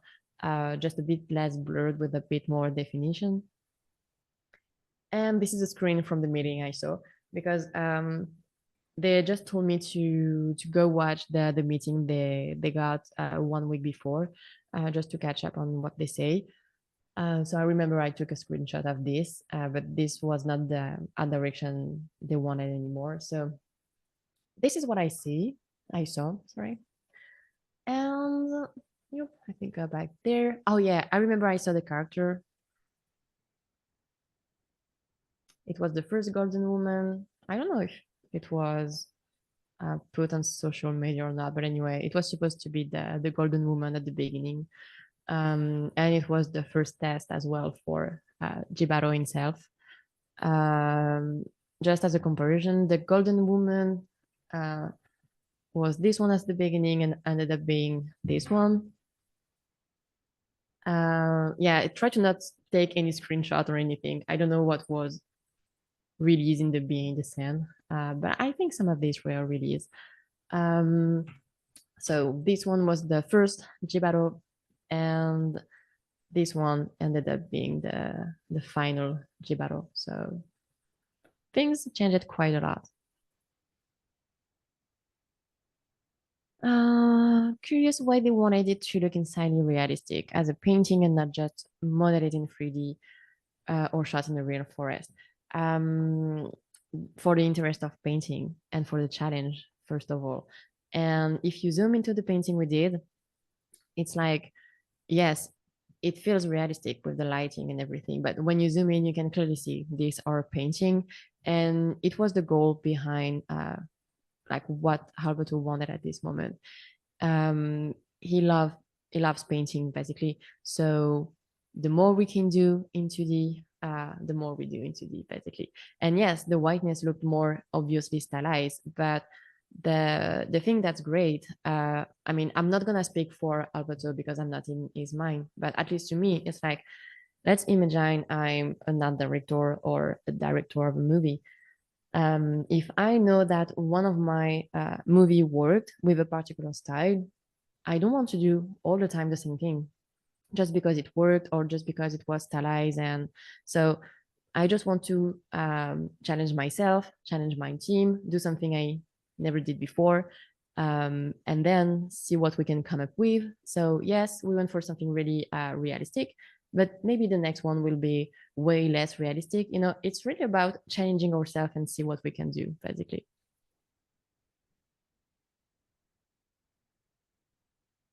And yeah, all these crazy guy. Yeah, the lineup before Jibaro changed. The decision to have a more real woman versus mask like. Oh, you mean between this one? I don't know, to be honest. This is the first image I saw, and then they switched it to the other one. But to be honest, I really don't know. Oh yeah, these guys were like really great.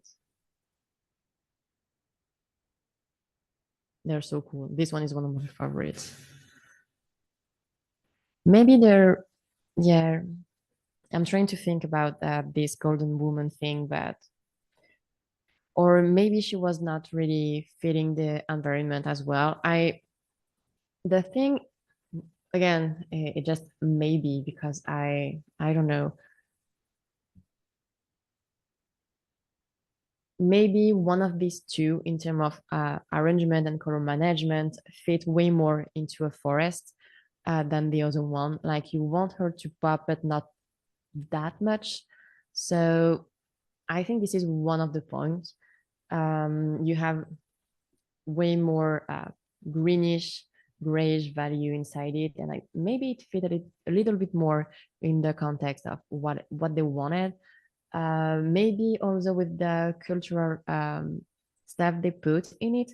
Maybe you wanted to have uh, more different stuff. To be honest, I'm not gonna speak to for him. I don't know. It's just like supposition. But yeah, this is what I got. And okay. Yep. So I got my meeting. I got this few ref, and I remember the coordinator just told me, okay, here are the storyboard, and here is the shot Alberto wants you to paint. Um, then just do it. And I was like, yeah, but about the art direction, like, okay, I saw a few sketches, but they are all in different art direction, I would say. So what do I do? Do we have something kind of precise to follow? Nope. Just do you. Do what you feel is the best, and we'll see if it's a match or not. That was the thing. So I did my very first painting. Oh, maybe I can show you something. You know what? Before, I'm not gonna show you the full 15 minutes because maybe you will be bored.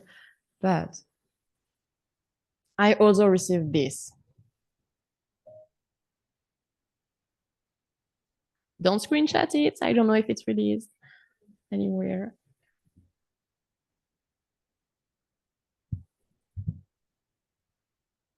Ah, perfect. Then that's great. Perfect. Thank you.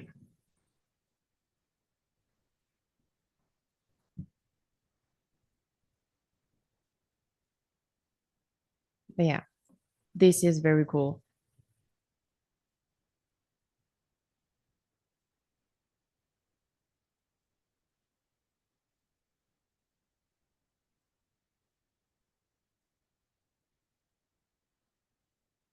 Yes, the storyboard was already really great. I already like the style of the storyboard, to be honest.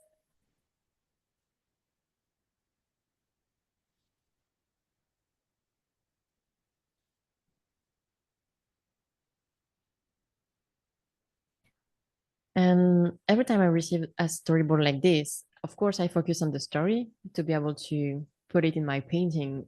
But my main focus are the environments. I'm like, okay, this is what I'm gonna have to paint. So this is already like a work exercise at this moment.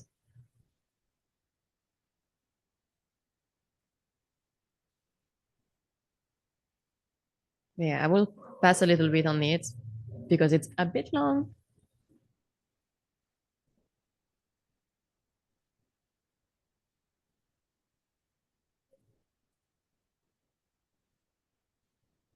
And of course, everything was referenced. I mean, for those who know Alberto process, it's referenced all the time, like drawing. How do we call that? Like live drawing with real women, real people, dancer, to get the good face expression, to get the right movement, the right gesture, the right dynamic, to have a good choreography as well.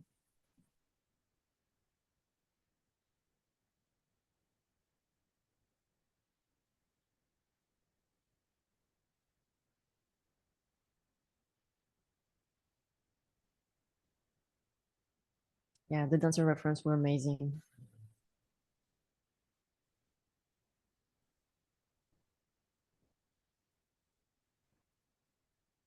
Oh, I just remember that all the sun's design was done by Alberto inside his kitchen with his iPhone, just so you know.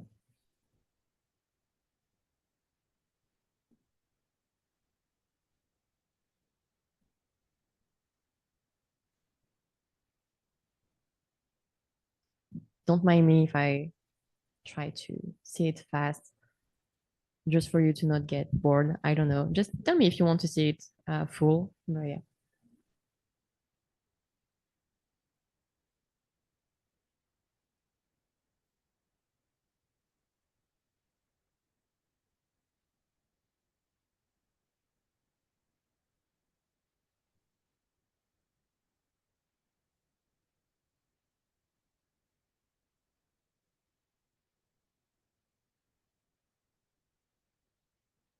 Yeah, I also like to see the work in progress for the movie.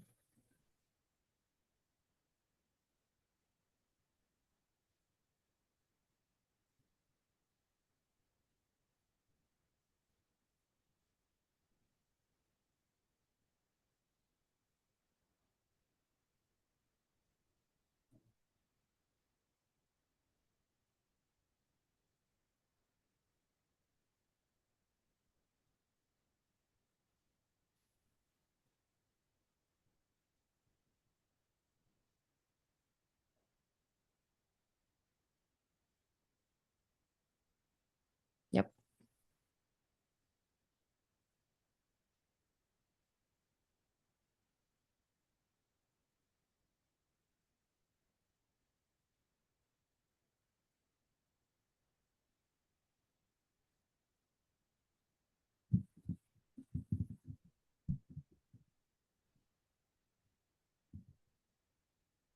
I remember when I saw the storyboard for the first time, I was really emotionally impacted by it. I was like, oh, whoa, what is it trying to tell us? And I remember I watched it a few times, and my husband was next to me, and he only got the sound of it and was like, what is this thing? Like, it looked like crazy and so scary. Yeah, I think the emotional beats of the story come across so much more clearly when it's in storyboard form. You really feel it. Yes, the design of the character are simple, but only for storyboard purpose.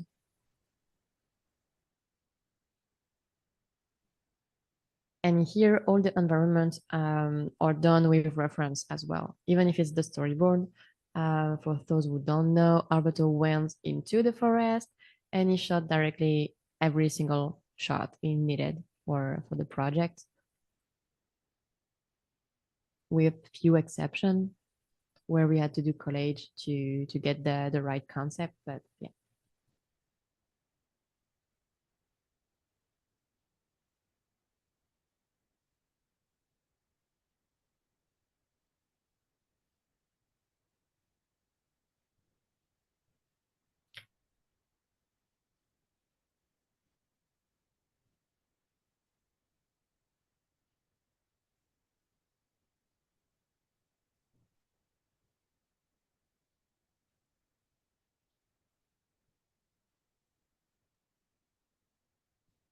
I have a weird question about like this whole thing.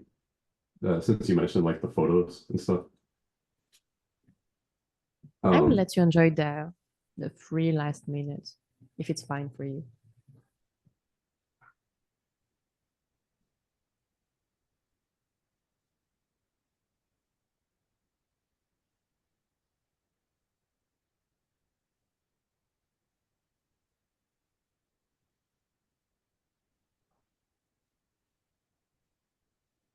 Yes, of course. At the Since they are screaming, I will answer the question on the process at the end of the video. Oh, okay.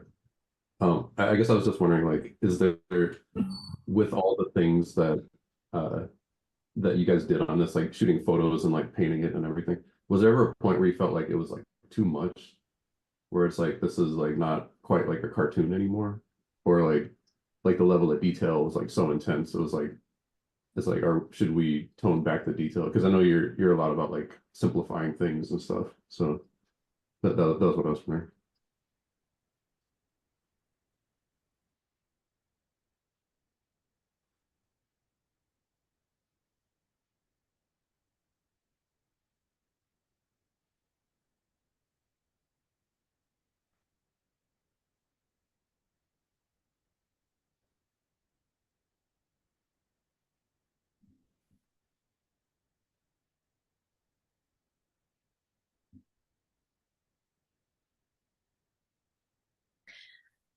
Yes, almost the same for me. It was really hard at the beginning to watch the entire storyboard, even if it was not finished, because the sound is like, yeah, I mean, emotionally, it can be really hard.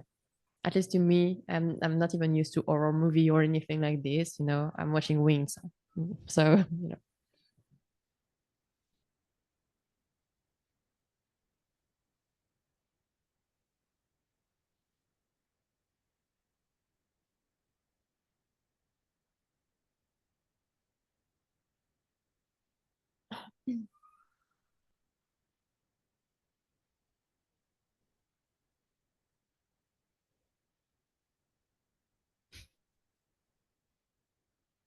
yeah, it was a gap for me to go from Wings to Jibaro.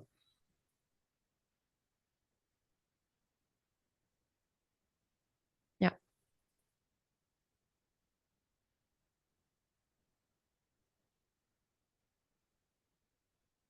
Yeah, and the dancer again were really amazing. This scene in particular was really amazing.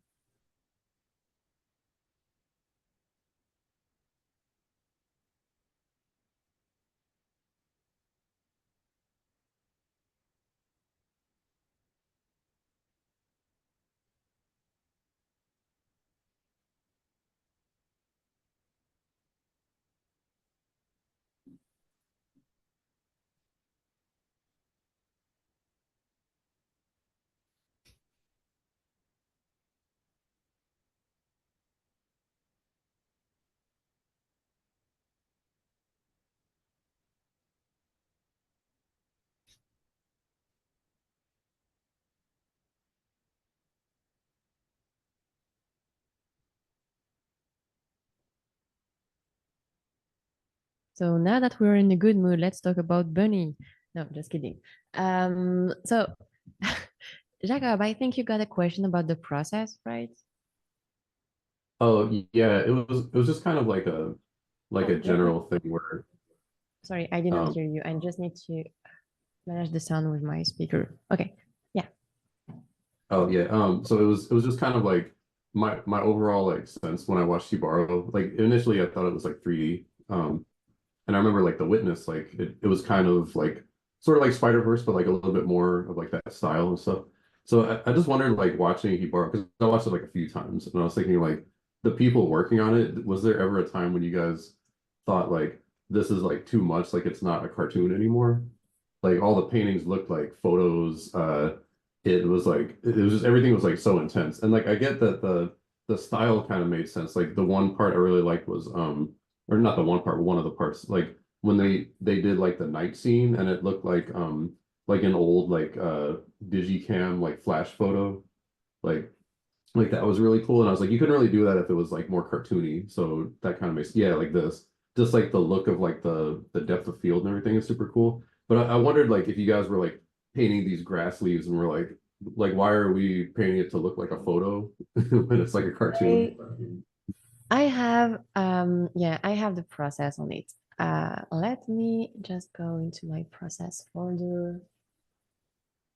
I mean, Mm, I feel like if I was working for Mielgo and he told us to do it, I'd be like yes, like that's you know what you're doing. yeah, So the The fun thing is I saw a meeting where Alberto was showing his way of painting for this project, and he was doing the square thing I was talking about at the very beginning.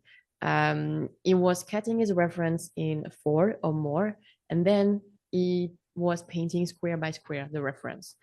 And when I saw him painting, I was like, you are crazy. I can't. I just can't do this. And I also was like, but if we need to do parallax after in 3D with the different depth, I'm going to have to cut everything with the lasso tool because I painted everything square by square.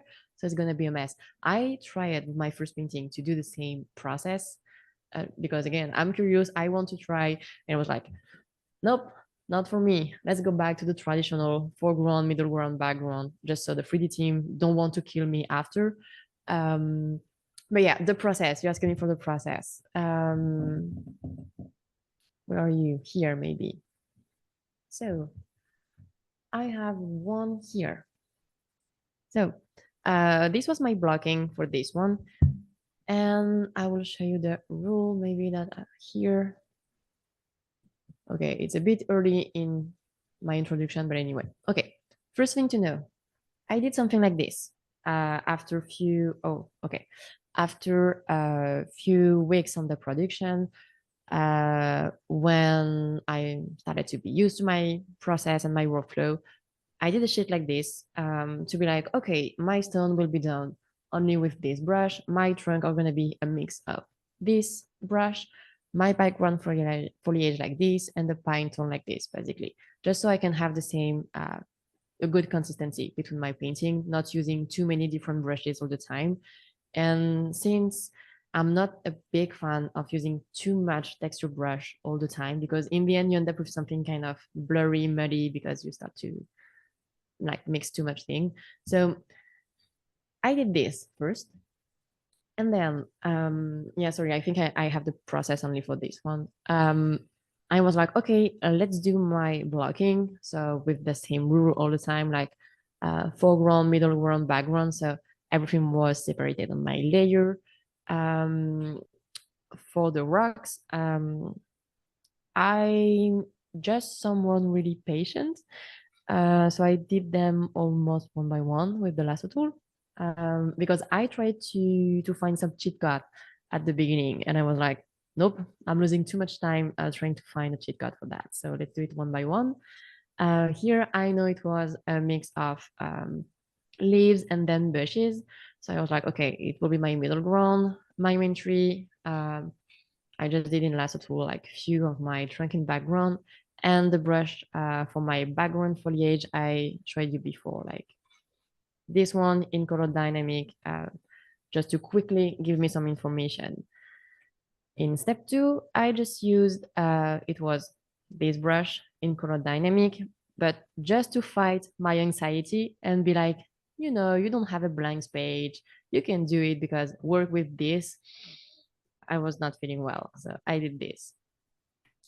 Then I started to work on my rocks with the single brush I showed you. So it was, you know, this one, only this one with color dynamic names, basically. So all the works are done the same. You can fit it. Basically, I only did these rocks. All the other one are copy pasted. Because I just don't want to lose too much time and I don't want to cry too much. So copy paste. And then, okay, for this one, I need to show you something else. Before I had to do this one, I did this painting. And I was like, these leaves here, I will paint them on a separated layer just in case I need them somewhere else. Great. I took my leaves here and I put them here. I wrapped them, put them in perspective, changed the value. So it took me almost no time to do it because everything was done and I was able to just fake some noise here, basically. Here I started to create one brush to do the bushes I wanted, but as you can see, it not working great yet because my shape were too messy. We don't read the line here, basically almost the horizon line. This is too messy. So after this, I just took a break. I like to do this. When I see that I'm starting to do shit, I just take a break. And I come back the day after the most part of the time. And I did this. So here we can read the line, we can feel the brush. So I think you can read it way better. And I also did the tree at the same time. But trees and trunk were really, really fast to do at this moment to me because I had my process with my free brush. So it was just like almost a robotic process to me. So it was really, really quick to do. So yeah, that was basically my process on the entire movie. I know that Yoon, for example, was painting like Alberto. He was painting square by square.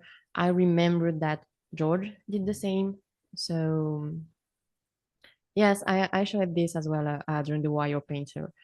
And oh, this is what I was about to show you before that. My very first painting I done for Jibaro. Never posted it because this painting is horrible. You know what? I will show you this in big. The value and color are not that good. My tree looked like a cheese with all inside. We don't paint trees like this, but I didn't know anyway. The painting was approved, so it's okay. It was the first one. Oh, and the thing is, I remember the team told us, yes, for the first painting, you can take like 5 days if you want to do the painting, to get used to the process, to get used to the art direction. But in the end, it's good if you can take like 2-3 days to do the painting. So my first painting were like, I would say 4 days of work, and then it was more like 2 days of work. So yeah, this one was the first one.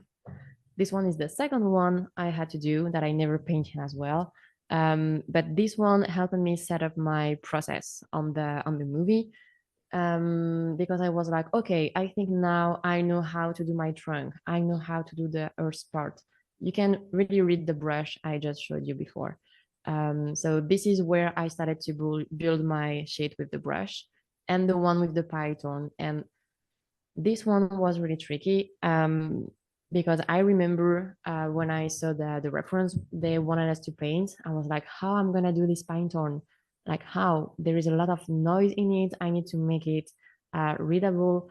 And I took like, I think 3 days to try and retry, to delete the file and then redo it because I was just desperately trying to find a cheat code or a magic brush to do this Python, but it doesn't exist. So this is why now I don't really brush anymore. I'm just using simple brushes. And at the very end, I finally found that technique I wanted to use for it. And I created one brush specifically for this painting because it was fitting my way of painting and shaping the thing. So I think this painting was the trickiest for me, but it helped me to set up everything for my other painting, basically. And the fun fact is that all the tree is really detailed. And at the very end, I was so tired. So this one looks like shit. And this one, which is the foreground, is not even fitting the art direction. Like I just did my internship plans basically. So that was hard. And this one was the third one. And you can see I was feeling way better in my process. It was one of my favorite to paint. And I was just creating brush when I was needing to. Like here I was just faking. Like the one that will be really like in front of us, I will give them like some different shape. And then for the one in the background, I just created one brush with few leaves inside it with the color dynamic. And then I just patched the background like this, just to fake everything in the background. And then you int one different leaf in front, just to be like, hey, everything is different, but everything is the same brush in the end. So yeah, you just need to be a problem solver, I would say, at this moment. Same for the grass here. Like I just painted the foreground with the lasso tool to have the grass I wanted. And then with the grass in foreground, I created like 2 or 3 different brushes, and then I just patched them in the foreground leaves to create the other one. So of course you need the good values and lighting on it. But technically, when you find your process, it's pretty fast and not that overwhelming to do. Even the detail for me were not that much detail in the end. It was just like the color dynamic on Photoshop, basically. And same here, like just a dot brush in color dynamic that you put in perspective, and then you erase some area in a mask, and that's it. And of course, you keep everything separated so they can animate what they need. Oh yeah, these two, never posted this one as well. But this is the brush I use it to do the bushes in the process one I showed you. So I was like, okay, since I did my bushes like this, I will do all my other bushes with the same brush, just to keep the same consistency as well. So yeah, this one we got a blurred part, and yeah, we got these two. Yes, oh yeah, this one was tricky as well. Never posted it as well. You are seeing a lot of stuff I never post, basically. I like it the foreground I did, but I did not like it the background I did. And I remember at the end of the production, I asked Alberto to redo 3 of my painting, and he was like, "Yeah, of course, if you want," but we just did not add time because he asked me to do some other painting to help the team. So yeah, for the foreground, I got my process. So again, I got my brush to do the trunk. It was fast. Same for the leaves. I got my brushes just to be really quick. So it was okay. But to do an entire forest readable like this, I was like, oh, I don't know. And we can say this is a mess. I redid another forest later, which is way better than this one. This is the reason why I did not pass it. Like I was using the pine tone I did for this painting, but it was not working because here it's a close-up, here it's something in the background. So you end up with too much noise, unnecessary noise, basically. My tree are not well cut. So it's like, it's kind of too blurry anyway. So never posted it. You have said this one that I had to do with different lighting scenario. This one was just a close-up and was, I would not say easy, but kind of, because again, I got all my brush and all the time the same, like the bushes with the same brush, the trunk with the same brush. So it's only a matter of being patient, being organized, and of course, being able to catch the right value and lighting scenario. But other than that, everything is set up at this moment. I had a quick question. This one, yeah. If that's okay. For these, were these the shots that you had to come up with fully, or were you working based off of the storyboard or any other preliminary I was drawings? working with photo reference they give us. Maybe Right. I'm not sure I have the photo reference. Let me go back into my old folder to see if I can find something. Yeah, But great. Alberto went into the forest. He took picture. So it was basically doing studies.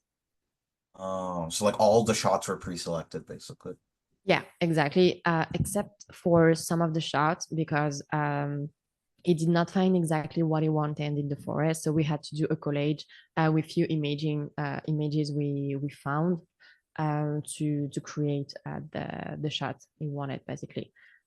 But for example, I don't find it, but for example, I remember like for this one and the other one, I got like a guy right in the middle of the piece. And it's like, yeah, do this one, but just like imagine there is not the guy in the middle or the guy here or the guy here, you know. Right. So the reference is not always perfect. Sometimes you got perfect reference and you don't have anyone in the scene. Sometimes you got like someone blocking the scene, like they like this, and you're like gonna do with it. So Yeah, makes how do sense. you manage the layer for that type of render? To be honest, I do work on a lot of layers because I I like to be able to, delete my layers, redo, delete, redo. It's maybe it comes from the fact that I don't trust myself enough. So I'm like, I just want to avoid to do any mistakes. So I do a lot of layer to be able to erase my mistake if I need. Um, but yeah, I have a lot of layers, but they're all in groups. So everything is organized. And at the very end, I just need to merge my group and I don't have any more layer, I would say, or just the one they need for the comp. So by groups, I manage my layer, I would say. This one, we have a black silhouette in front because it was at the very end. As I told you, I was supposed to work only 6 months. But then they called me back and they were like, hey, we need a few more painting. Are you still available? And then I got to do like 3 more months with them, but they wanted to be quick because it was the end of the production. So for this one, I really wanted to paint it full, and they were like, no, the character will hide it anyway. So just paint behind this black mask. And I was like, okay, we'll do it. Oh, this one, yeah. This one has a fun story behind as well. Never posted it because it's not interesting. But when the coordinator gave me this to paint, I sent my final to Alberto, and Alberto sent something in caps to the coordinator where he was saying, why are you giving this to my painter? This is boring to paint. Give this to 3D. This is easy to do in 3D. Give interesting shot to the painter. And I was like, okay. So, but that was really cool. To be honest, working with him was one of my best experience because he really cared of his coworker. He just wants you to feel great about what you paint.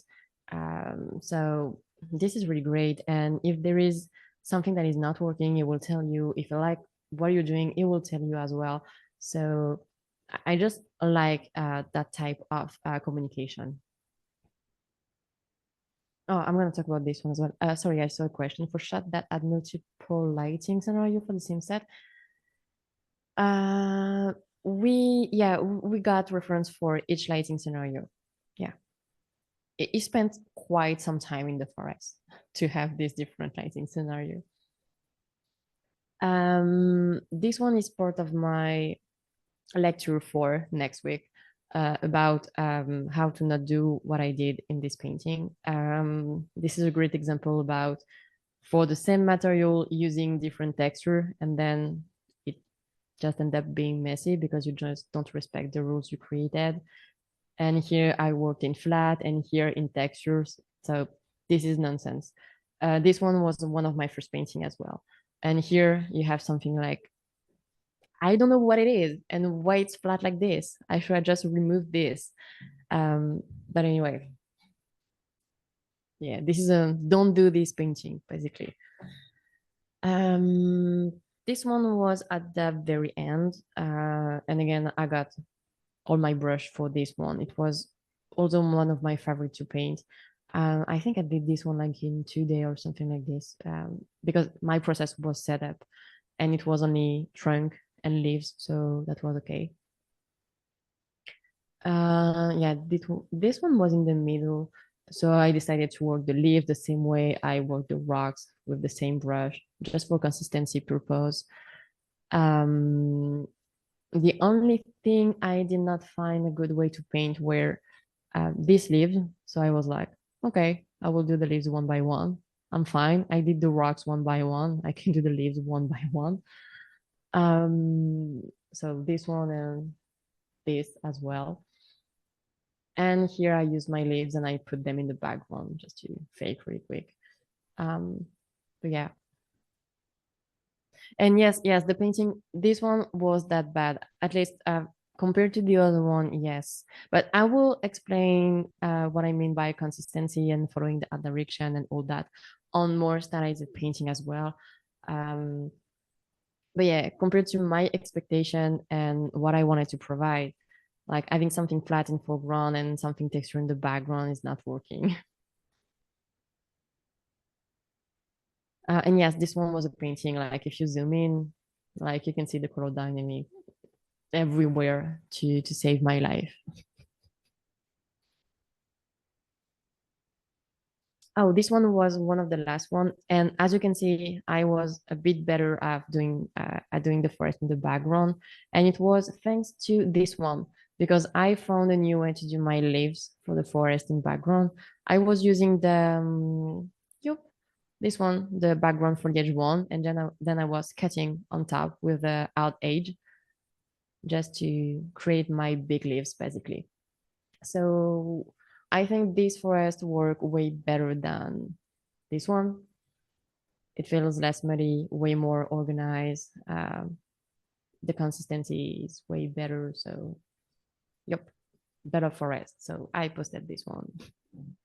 I'm really curious to know how you handle this level of detail and how you see these plants and all their variation in the totally readable synthesis, like plain brush. I will talk about this during the next week.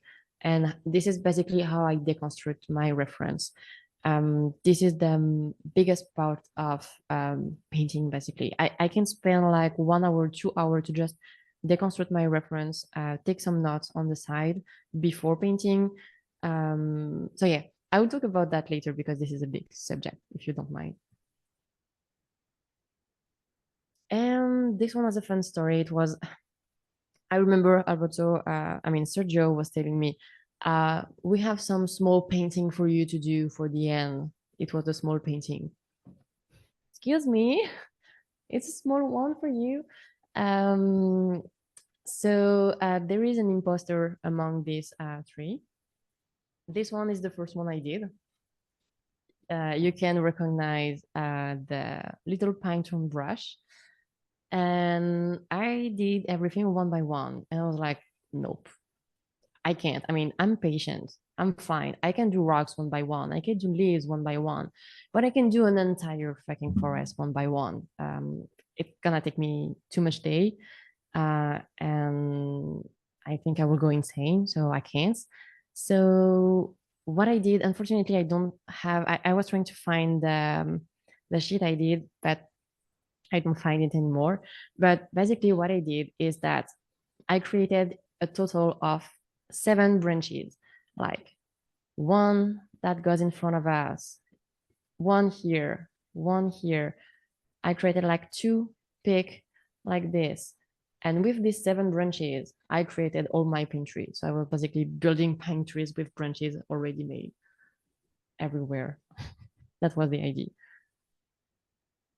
So yeah, as you can see, you can have like the same top sometime. This one was another top, same top, but flipped. So I was building my tree like this. So they all feel different, but they're all made with only 7 branches, basically. And in the background, this is the brush Henri Rong did, I think, like the triangle one, just to fake there is pine tree in the background. I was tired at this moment. And of course, I didn't do the water. This is the water they references me. And they were like, okay, this is the water we're going to use. And you need to match the outline of the water. So it will be easier for comp. So you want to play with this brush. This is not really a brush that I created. It's really more like an asset I created to create my pine thorn.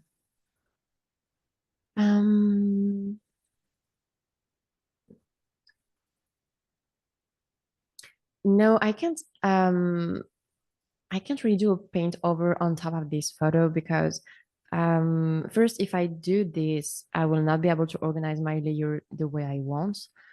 And my goal was, of course, to have a good layering for the comp team after me. And at least to me, when I'm just painting over, I will always have some of the photo behind, which can be hard to remove at the end. So when I start from scratch with a fresh mind, I would say, it's, at least to me, it's easier to go directly in the shape, to really design everything I want. So yeah, I remember the cartoon City of Ghost, but the other direction was kind of different. It's like they mixed paint over and then they keep some of the photo.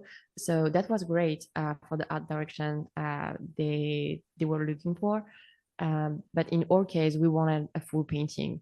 So to me, painting over was not really a good start because I would have to go back and then remove the paint over and then redo the thing on top. So it will be a bit messy to me. You said that good sense of color and value are one of the main things. What did I do to train those? Painting from real life help a lot. I know that it's kind of hard to explain to the people how I use my color, for example. But since I did a lot of oil painting when I was a student,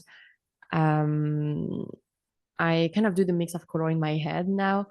So I'm kind of able to pick the right color really quick when I need to represent a color or a value. So it's mainly practice. Practice from real life so you can understand real lighting scenario and try to deconstruct what you see in your real life, basically. Every time I go outside or sorry, French word, or every time I'm at home in my living room or anything, I just try to understand why I do have this shadow here or this bonus light here, or why this color feels different than usual because we have this lighting scenario. So again, it's really trying to deconstruct all the time and then practice from real life, at least for me.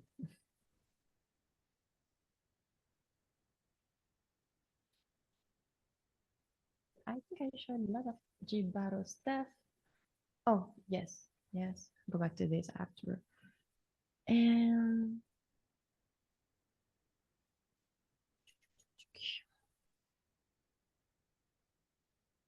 sorry, I'm looking at all my other folder. So yeah, please tell me if you have any other question about Gibaro or if I can move on. But of course, you still have 8 weeks to ask anything. In my animation storyboard in class, my professor always says, if something can be done in live action, there is no reason for it to be animated. I mean, why? I mean, you can do pretty much everything you want, I would say. Like if you like to do animation, do animation. It's more likely if I was trying to tell you, yes, if I can do an EA environment, why would you paint something? Because I like to paint maybe, or I like to learn new things. So it's like, yeah, if you like to work with live action, I'm fine. But if you like to do animation, then do animation. So yeah, I don't agree with your teacher, but anyway.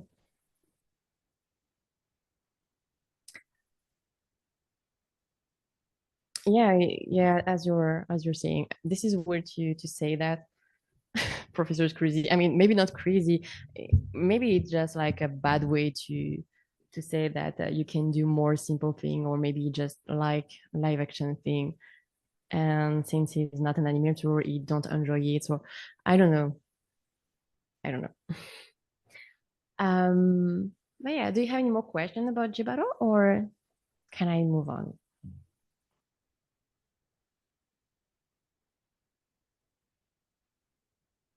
Okay, guess we're good.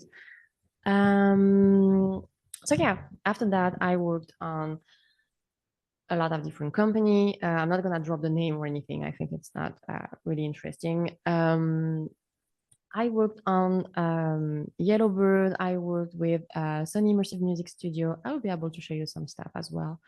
But just to show you quickly something about Yellowbird, because we still have some time. Oh, please tell me if someone needs to do a break as well. I know I'm talking a lot, but if you need a break to have some water, to eat something, please tell me.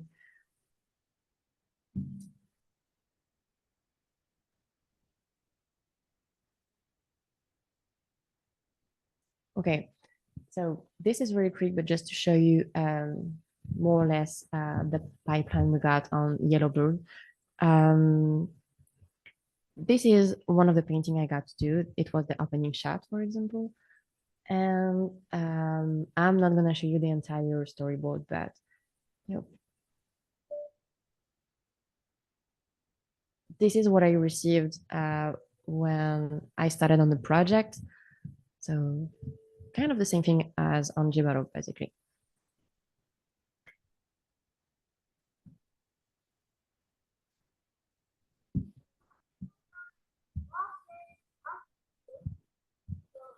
And again, at this moment, as a background painter, you look at all the environment and you're like, okay, I will have to paint this and this.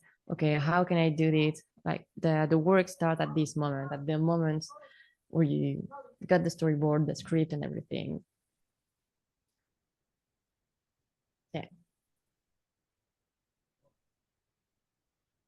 I'm gonna not show you the full thing since we have the student and production after, and I need time for you as well. But yeah, you got the idea. So this is what I got, same as Jibaro. And to paint this painting, I got basically a 3D base like this. So this was my 3D base. And this is the painting. So it's okay to not have like the perfect 3D base all the time. Just so you know, for those who are not working yet in the industry, all the production are different. So sometimes you will get sketches, line sketches, 3D base, no 3D base, maybe reference, maybe not. I'm talking about background painting here, not VisDev, but yeah, you can have like a lot of different type of layout, and then you need to do your best with it, basically. So yeah, I had like no lighting indication, nothing. They were just providing me with the reference of the city and the mood they wanted, basically. So it was a bit different, no full reference, but that was great. And this one was particularly great for me because it comes after Jibaro. And when you work like almost a year, like 9 months on a production where you need to do realistic stuff, when you need to come back to stylized stuff, it's a mess because at the beginning, before Jibaro, I was simplifying, sanitizing. I had some lucky episode in my painting as well, because sometimes I was simplifying the thing just because I was not able to understand the thing. So I was just, putting some square and stuff like just to fake I was understanding the thing in the background. But with Jibaro, I was able to really go far into my understanding. So now at this moment, I was able to understand way more the thing. So when I had to come back to more stylized stuff, and I was able to understand way more stuff, I was going too crazy into detail, like way too crazy. So this project was the best I can have at this moment to really go back into simple shape and less detail.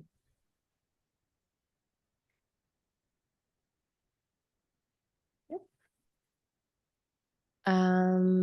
Oh yes, before that, I will show you some stuff. Yep. From EMS that opened me as well. How do they apply those textures to be animated sequences? The project you're painting, like you need to provide them with the flats. Oh, you know what? I can come back to my yellow bird thing. Maybe I have it. Yellow bird, where are you? Oh, it was HBO. Sorry.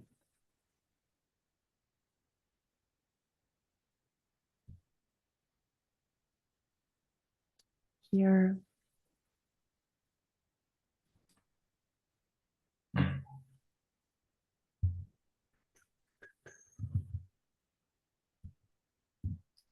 Trying to find if I still have them, but maybe.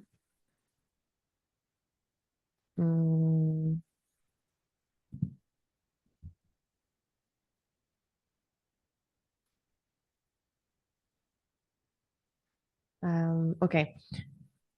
Like for example, for like the building you have here in the background, this one, this is this one. So I had to paint my building fully, even if you don't see them in the painting, I had to draw everything, like every single building, so they can be able to do the parallax, they can be able to project every single layer into the 3D. So basically my painting was a texture for the 3D. This is how they work on production like this. So this is the reason why you need to be organized. If you're not, this is a mess for you and for the team. Yes, I give them flat facade and then they put it into the 3D. More or less flat facade. Like for example, they asked me to have the light into the window and separated layer.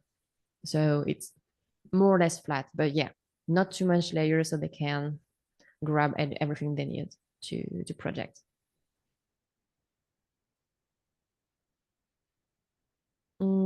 At this moment, I'm also the texture artist. There is no texture artist after me because this is fully 2D. So there is comp artist after me. There is the 3D team, but as I remember, there was no texture artist behind.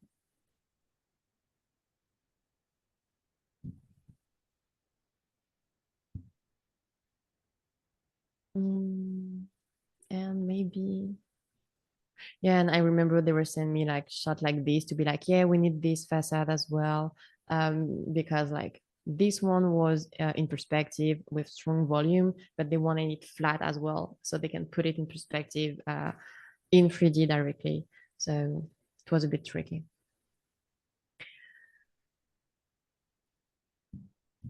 They don't provide, I mean, depending on the project, but on this one, they did not providing me the exact dimension of the facade. So it's more like you need to do with the first layout you got. And then you see with them, like, I'm like, okay, I think you need this, they test. And if they need more, they tell me, basically.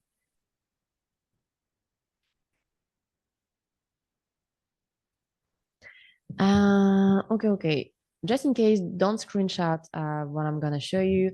The game is out anyway, so, but I asked a few times, hey, can I share this during my course? And they were like, we don't know. And I'm like, yeah, but the game is ready. So, and in the end, the game is not what it was supposed to be. But, so anyway, this is a work I had to do for Sony Immersive Music Studio. It was for a game. The game ended up not being what it was supposed to be. Like they were really ambitious for a VR game, if I'm right. I really liked the idea behind this, but it ended up being sell as a Roblox game, and the art direction changed a lot. I was not on the project anymore at this moment, but it was also one of my first job in concept art as well, away from painting from reference. So these are photo bash with quick painting on top, just to provide quick ID to the team. So I was doing, I would say, 2 of these per day. Again, just to provide quick ID with the brief they were giving me. So of course, my value and color and everything is not perfectly on point. I was just like throwing ID really quick before going into something done, I would say. So yeah, it was music related, as you can see, with a lot of artists. This quick concept ended up being the one they wanted for the main street of the city. So this was the photo bash. This was the painting stage. And then they wanted a by night scene because they wanted to do almost all the game by night because it was around like a concert and music and things like this. So they were trying to do only by night thing. So this one was approved to be like the concept to kind of follow in terms of art direction, lighting and everything. Got to do a few more tests for the nightclub and everything. Trying to mix like music element here and there. It was not related to Spider-Verse, but they asked me to put a big screen behind, so I put Spider-Verse. No, it's not a mobile game. I mean, it was supposed to be a VR game, and it ended up being put in a Roblox game. I barely know what it is, to be honest. So yeah, I don't even know if the game is good or not. I don't know. I just know that the art direction changed quite a lot, but I was able to see some of my design in the game, and I was like, this is weird. This is not what we paint, but anyway. Yeah, again, this night scenario is not working great, but it was done really quick because I did this one and they just told me, hey, put it by night just really quick, and I just put a color lookup on top of it. Then they were like, yeah, close the gate, put a building, maybe this is too much, open the door, golden hour, please. Again, just to test. A lot of things. Oh, yes. Then they asked me to do gallery, like music gallery building. And I think I was doing like 4 building per day. I maybe don't have all the gallery I did because I did a lot, and I was tired at the very end. Like when you do months of music gallery, you don't have any inspiration anymore. But yeah, it's photo bash and painting to be quick. And again, I wonder if it's approved basically. But yeah, music gallery all around. I will go fast because there is too much.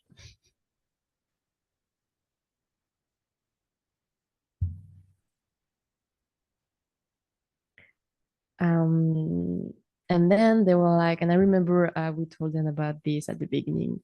We were like, yeah, maybe it's better if we test them directly inside the concept to see if it fits. So we did everything one by one, but in the end, of course, it doesn't fit perfectly because we don't see directly in the scene. So we had to do more gallery, but inside the approved one to see what can match the gallery. So yeah, a lot and a lot, a lot and a lot of gallery, some signage, exploration and props. This is cool to do. And then when we got some of the gallery approved, they provided me a 3D, but here it was blank, really blank. And I had to put my building inside it. So I had no 3D for this building, but I got the 3D of the other one. And here they asked me to test some more stuff for the building as well. And for the home space, different home space for the player. I think this one was the one that was approved. Maybe this one.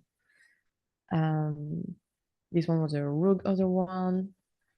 I got some inside place to do. These were sketches as well. These were FX test. It was more look dev, but that was great to test, like how the FX and the light will look in the game with a 2D aspect. Same for the fire. Yeah. This one was look dev. This one was you will see. This one was a study. It was again, so for look dev, they sent me a study. They were like, okay, there is grass, cloud, mountain, water. There's pretty much everything we need for the game. So let's do a look dev study to see how we can handle each material. So this is the first one I give them. Then I give them this one. And this one was the final that was approved to help the 3D team behind, just to see how to build each element in the game. So that was a fun exercise to do. Tree exercise. This is more or less something we're gonna do together. But I had to do several tree following the same art direction but different. So I was doing a line of 3 per day. I got to have more 3 here, but the other one were really bad, so I removed them. What I was doing basically to do this 3 is I was waking up in the morning. I was closing my eyes, choosing a brush, and I was like, okay, let's do the 3 with this brush. That's it. So I ended up with something different all the time. So I did this one, this one, this one as well. Just another technique on this one with more shape. This one, a bit more painterly. And you know what? They chose the less interesting. This one. But anyway, always the same. So yeah, this. Oh, this is a fun fact. I remember I had a day where I got no task to do, and the character designer was doing amazing stuff, and I was like, oh, I want to try to do a character as well.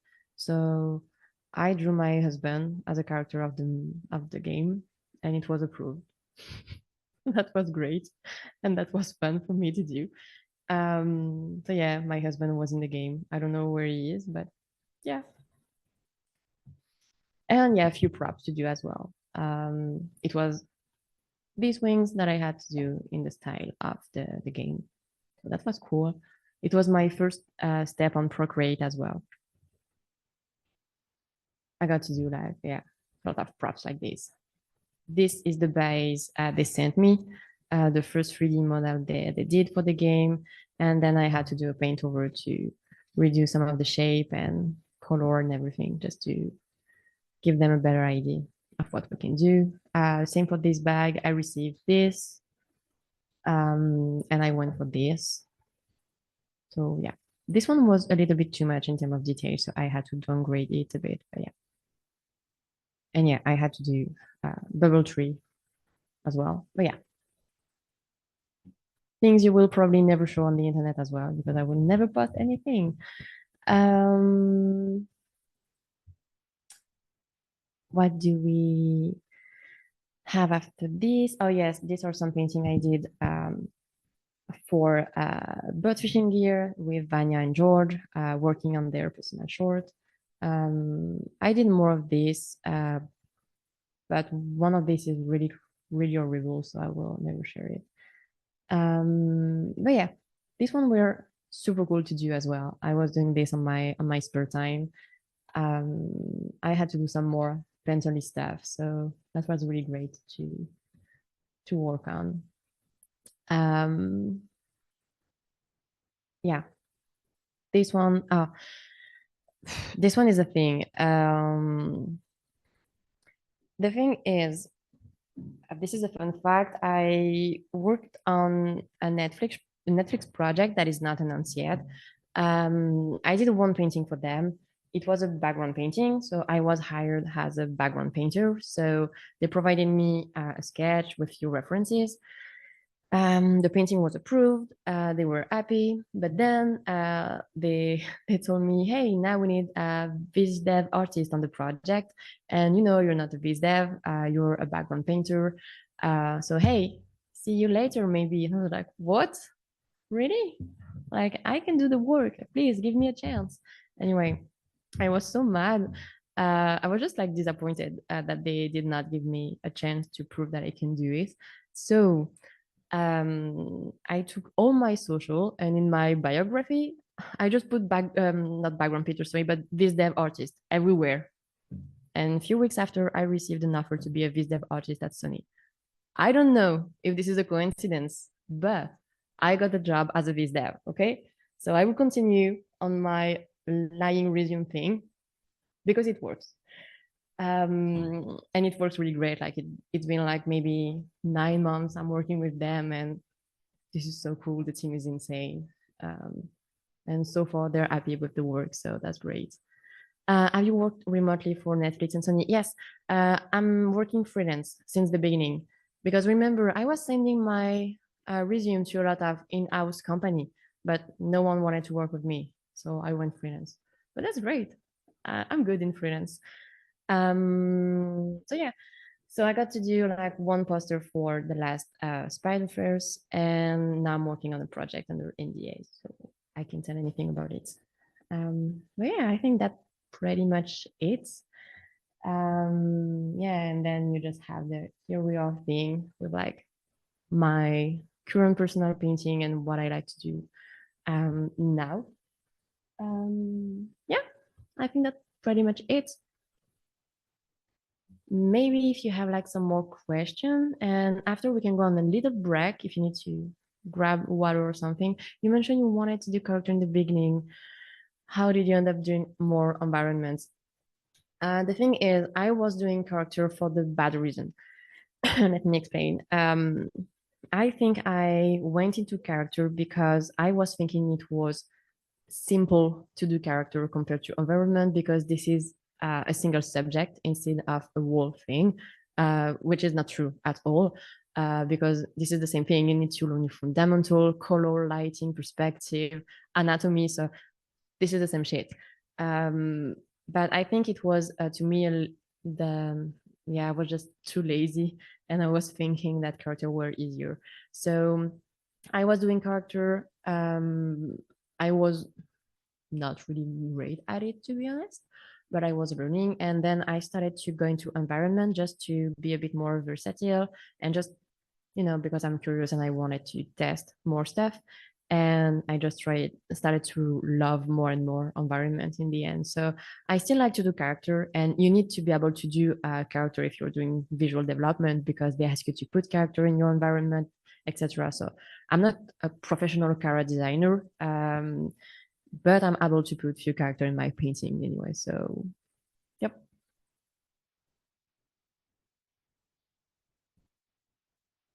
Um, so yeah, if you have any more question, if not, we just take a little break, if you don't mind, like 5 or 10 minutes, and then we can go into the student introduction, if that's fine for everyone. I don't know if Devin is still here. Yeah, Yeah, that sounds good. We could take 10 minutes. We'll meet back up at the top of 10 the hour. minutes? What? Okay, that's great. Let's come back at, 9 for my time, but yeah. Okay, Okay. see you in a few minutes then.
Okay.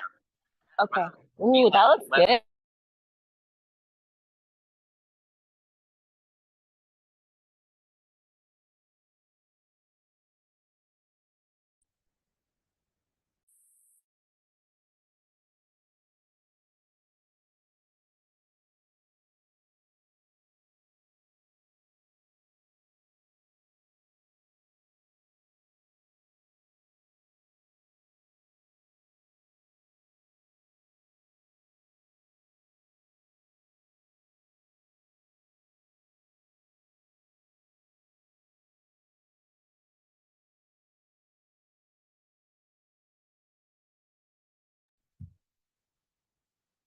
I think we wait like 1 more minute and then we can start if everyone here.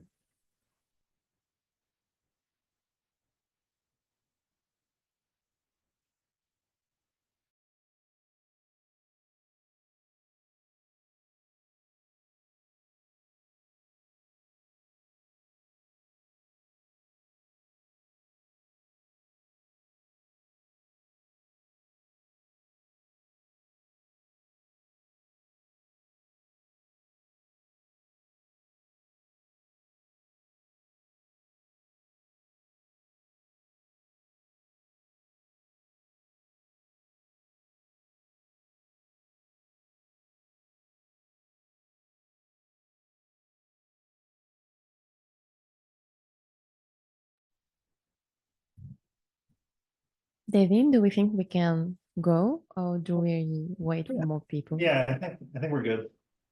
Okay, cool. So yeah, let's talk about you now. So for the people in the critic tier, I would say just some basic information like your name, where are you from, what is your background in education, are you working in the industry yet or not, and where if you're working in the industry, what do you like just simple thing like this, and I will go around your portfolio as well. So yeah, I will just go by order of what I received in the Discord if you don't mind. So the first one is Jacob, and I see you're here.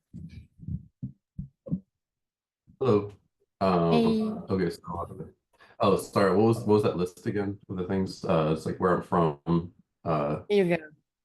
everything. I'll try to remember. Oh, okay. Um, okay, I think I can remember it now. So so I'm Jacob. I live in New York. I'm from like a mix of like here, Chicago, but like just America basically. Mhm. So I have a background in graphic design, and then I've been a UX designer for like 20 years. But I kind of like burned out like a while ago and just decided I didn't want to do it anymore. And realized like I kind of always wanted to do animation because I've been doing comic books like the whole time I did like web design, graphic design, and everything. And a lot of the horror stories about animation actually made me want to do it because Mhm. people say things like, oh, animation is like corporate. There's like a lot of meetings. It's like it's not like a dream, like a fun, like magical thing. And I'm like, oh, well, that sounds like my job already. So as long as I'm already dealing with that, I might as well get to draw. But I don't know. I love storytelling, especially like adult animation. I've always been a fan of like Japanese animation, French animation, and especially like the stuff that you guys work on too. So that's kind of like my goal is to work on things that are like more mature, like cartoons that make you cry. That would be like a good way to put it. But I'm open to working on like anything. So I'm not in the industry now. I've been trying to get into the industry. It's just like seems like it's a hard time. And last year I left like my last UX job and just like have been working on my portfolio ever since. I had an interview, but I didn't get hired, so unfortunately. Um, but I guess that's about it. Were there any other questions? I can't remember. Um, were there any other questions on there? I can't remember. No, I don't think so. You said Oh, everything. Yeah, you have oh, background and everything. I mean, if you want to tell us about things you like outside oh yeah. painting, and that's fine as well. But yeah, Oh, I guess yeah, one thing is I feel like I'm a lot better at like line art and like the design of things than I like say that. painting and color and like tone. Which I went to Lightbox and that was like one piece of feedback that a lot of people gave me. They were like stop doing like so much tone because you're not that good at it. So like keep it more like minimal to like make your portfolio look better. And I was like, oh okay, but that's also why I'm here to like try to learn that a little bit better. Because I eventually want to do things that are like background color and like biz dev and things like that. But I'm just mainly focused on like background design for right now. And I think it just comes from like me doing comic books for so long because they're all like black and white line drawings mainly. That's great. To be honest, you have like solid layout and design. This one is really great. Oh, thank Really you. like it. That's actually a short film that I worked on. It was just like a volunteer project, which oh yeah, Danny's also in here too. He was one of our background painters. I don't know where you are, but yeah, one of the other people from the project is in this class too. That's cool. Yeah, basically, I think you just need to improve a little bit more your painting skill, but your layout and your design are already great. I like that you think about the function of everything and how it would work in the real life. This is really great. This is really helpful when you work in production. So to me, this is a great mindset for this industry. And this design is so cute. Really like it. Cool, thank you. Yeah, you have a bunch of crazy cool stuff. That's great. I think one thing that's hard with a portfolio is like if I'm not getting hired for things and like I'm not getting like interviews just because like there's not a lot of jobs, it's kind of hard to know like if what I'm showing is right or like what I should be working on. I don't know if other people get that same sense. The thing is, this is what I try to say to all of my students is like put in your portfolio what you want to be hired for. Mhm. Like for example, yes, I know how to do character. I enjoy to do character sometime on my spare time, but I don't want to be hired to do only character, for example. So I will put mainly background design and everything. When I show stuff under NDA, I will show my VizDev stuff just to show that this is what I want to be hired for, because this is my comfort zone, because this is what I like to do. So I would say it's like the more is less to me for in the portfolio. Is like, okay, you want to be hired to do layout, for example, then you can post a lot of line work, black and white design. That's fine. So the background painter can grab your layout and then paint over. This is totally fine.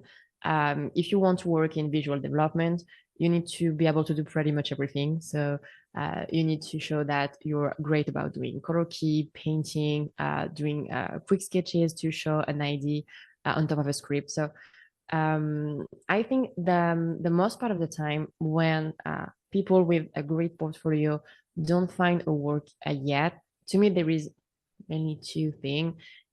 It's like sometimes they don't really know what you want to be hired for. So this is one thing. And the social network that are not clear enough. Like I plan to talk about that a lot as well. It's like, let me just go quickly by this, but I think we'll talk about that again at the very end of the course. I will just quickly take my Instagram as a quick ref. But it's like be like, okay, the recruiter is a 6 years old lazy ass kid. You need to explain everything in few lines, basically. So the job you are looking for, what you want to be hired for, your email so they can contact you really quick. If you have already worked the client you work with, and the quick link to all their like social portfolio they need or anything. And if you do this on all your social, everything is now clear for the people who want to hire you. So I'm not saying that you're gonna get an instant job, but it helped a lot. And I truly saw the difference between my first social network with nothing on it and something clear like this. Like people don't have to go in my DM to then ask my email to then send me an NDA. You know, it kind of shortened the process to hire someone.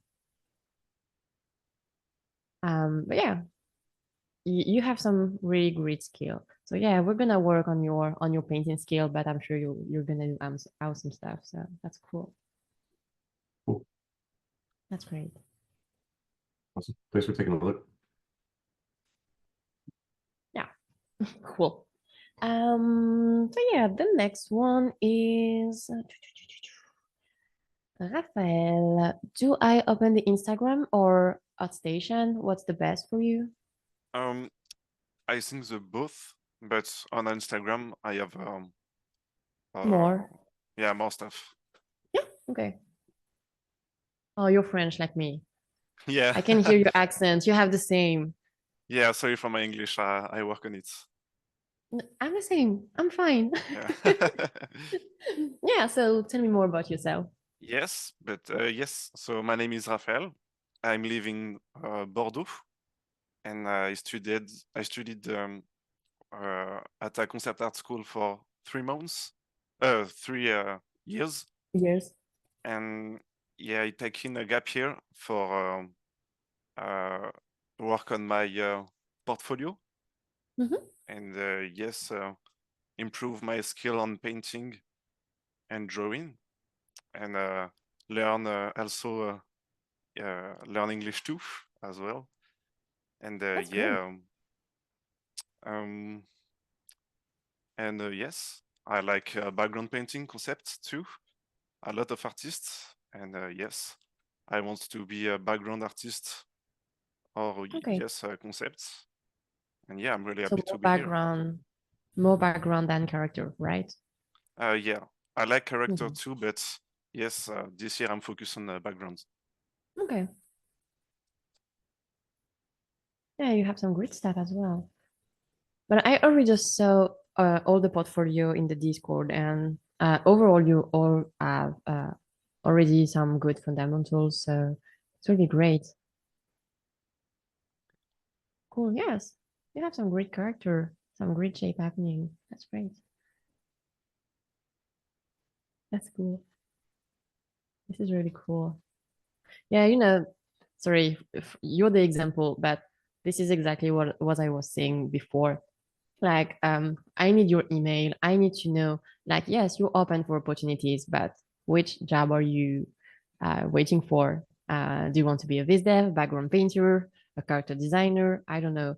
And your portfolio doesn't help me to choose as well, because I see that you like character and environment, which is good. I mean, if your level on character and environment are great, and if you enjoy to do both and you want to be hired to do both, that's fine.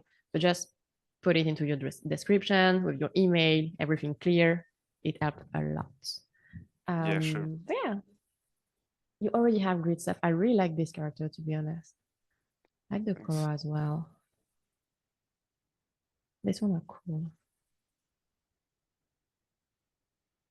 Yeah, sorry, I really like to go through the portfolio and see what you're doing. This one as well is starting to be great about shape. So that's cool. Cool. Thank you. Yeah, thank you. So then I have Roman Novak, and I have Instagram here. Yes. If Hi, everyone. Yeah, Hey. my name is Roman Novak. I'm living in Prague, but I'm from Russia. Okay. Yeah, right now it's 3 a.m. On my vacation. So I'm sitting here with you guys and enjoying the stream. Yeah, right now I'm working in the mobile game industry. I'm working as a 3D animator.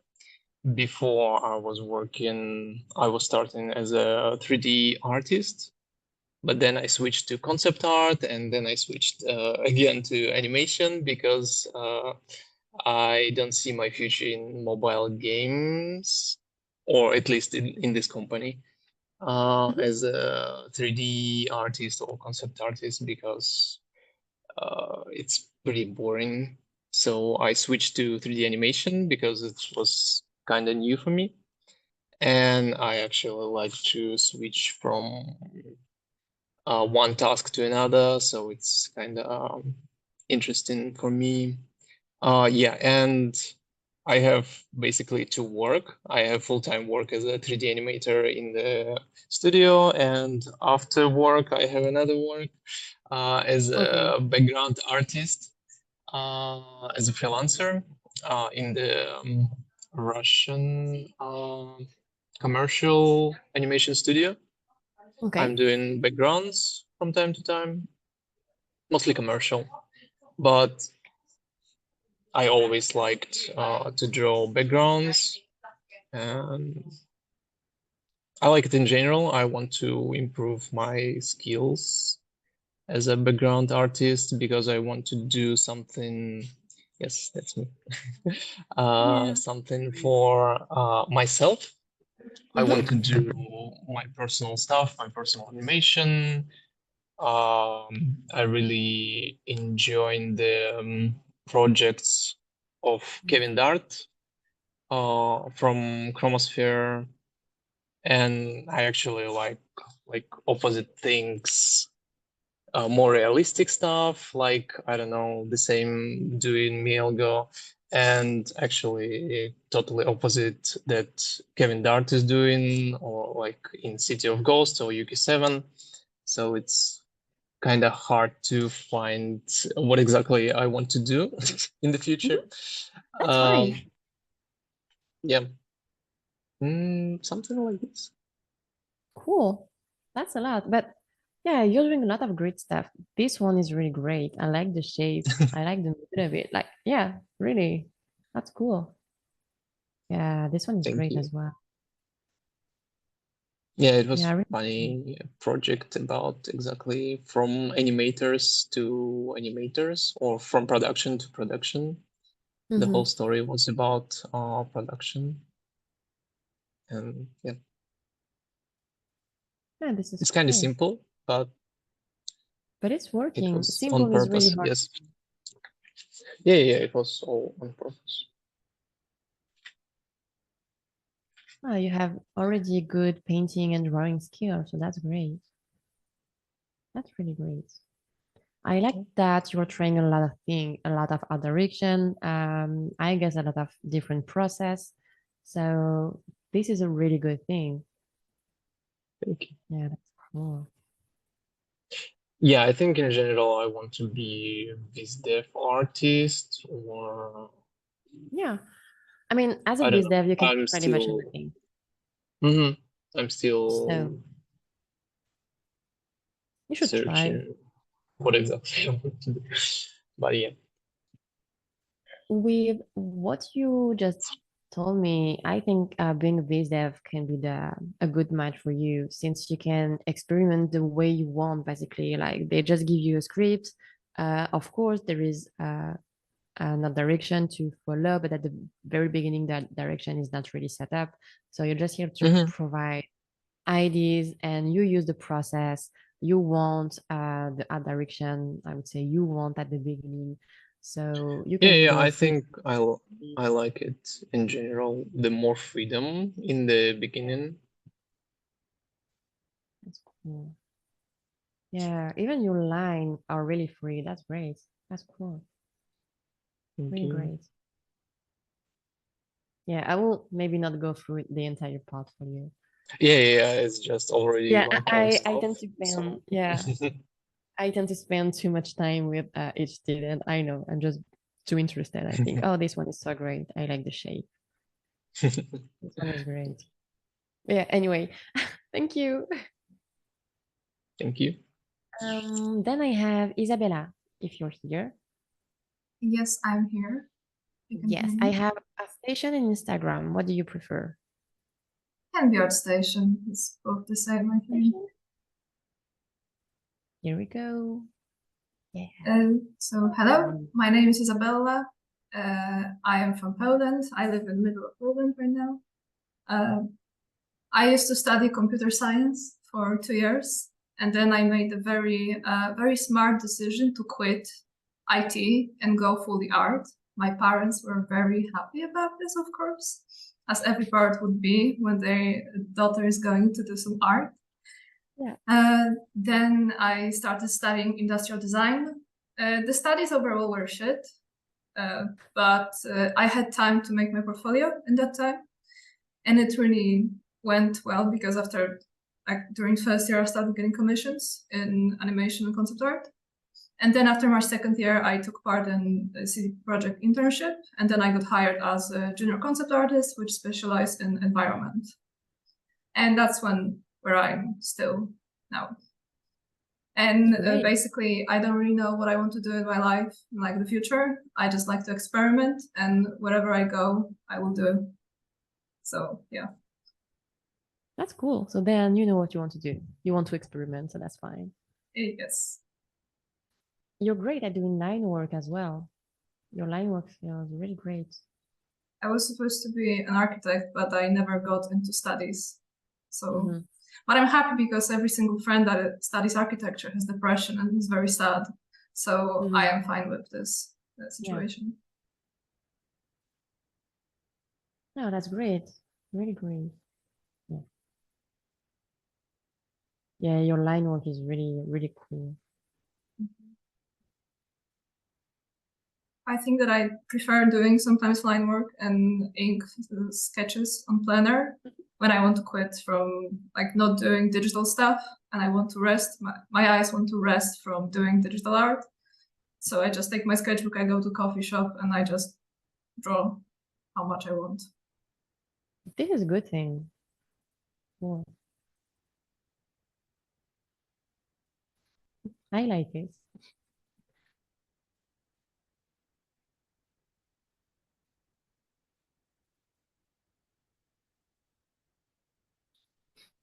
I don't know if this is cute or scary. I'm in between.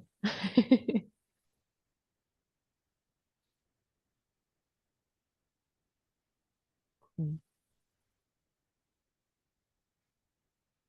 Yeah, your shape are really great. This is cool.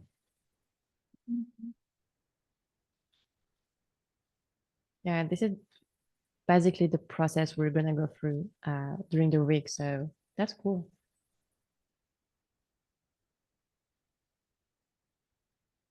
Yeah, I mean, you have already some good painting skill and drawing skill. I would say it will be just some improvement about like some of the shape design and lighting overall and value management, but that's pretty it. So yeah, that's really great. Your lines are really great.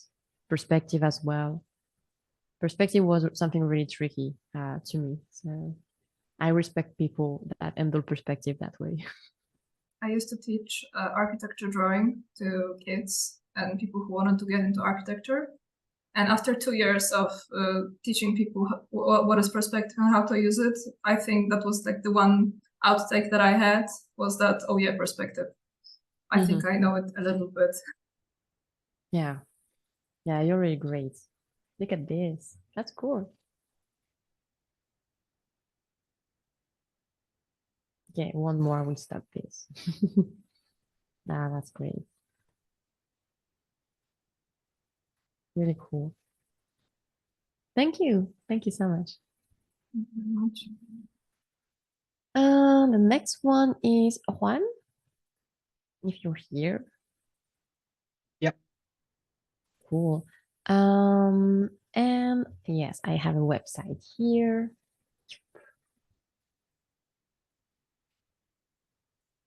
Cool. Oh, yes. Yeah, so I'm not very active on socials. That's why I just posted the portfolio website. That's fine. But yeah, I'm Juan. I'm from Spain, and I didn't go to art school. I studied the translation actually, and I'm working as a freelance translator, and I got a couple interviews for concept art roles, but they didn't go through, and so I have no actual experience yet. But I think I'm close. I'm not sure because of those interviews.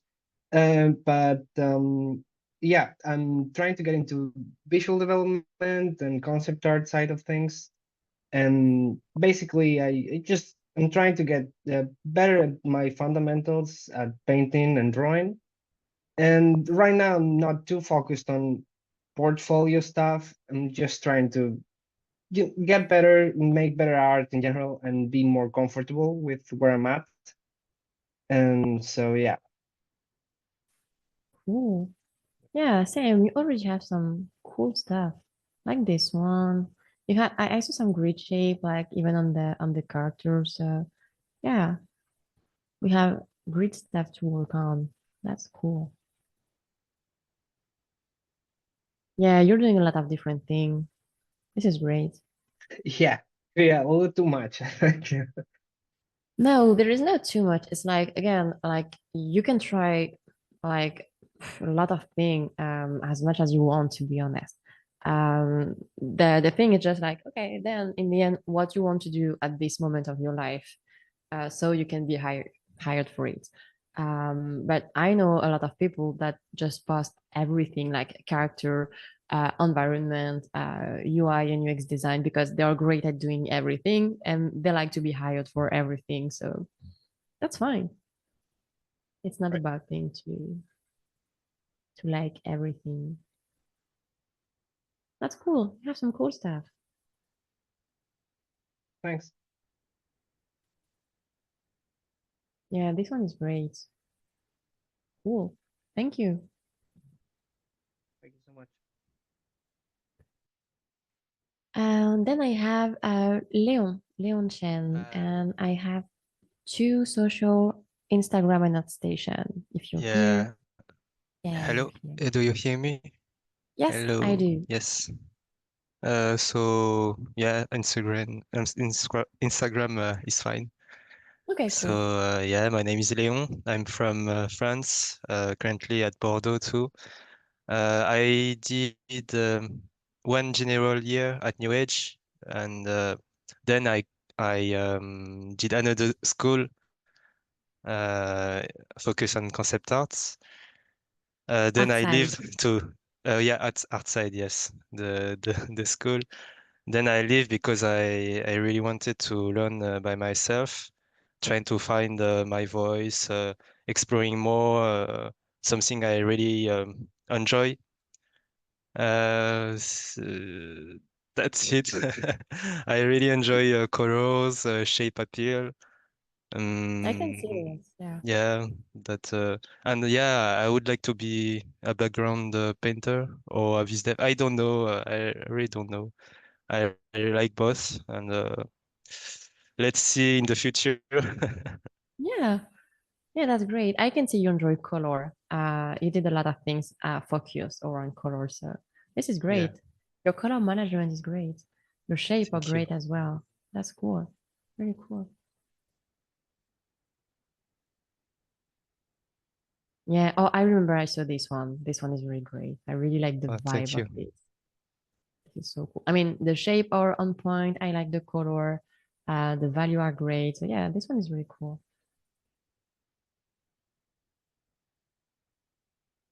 Yeah, this one as well, I remember. The shape are great. Working with like simple brush like this is, at least to me, one of the best thing to do if you want to learn about value and color. So you don't have to focus on any texture or anything. Yeah, Just simple thing. This is really it's so great. funny. Yeah.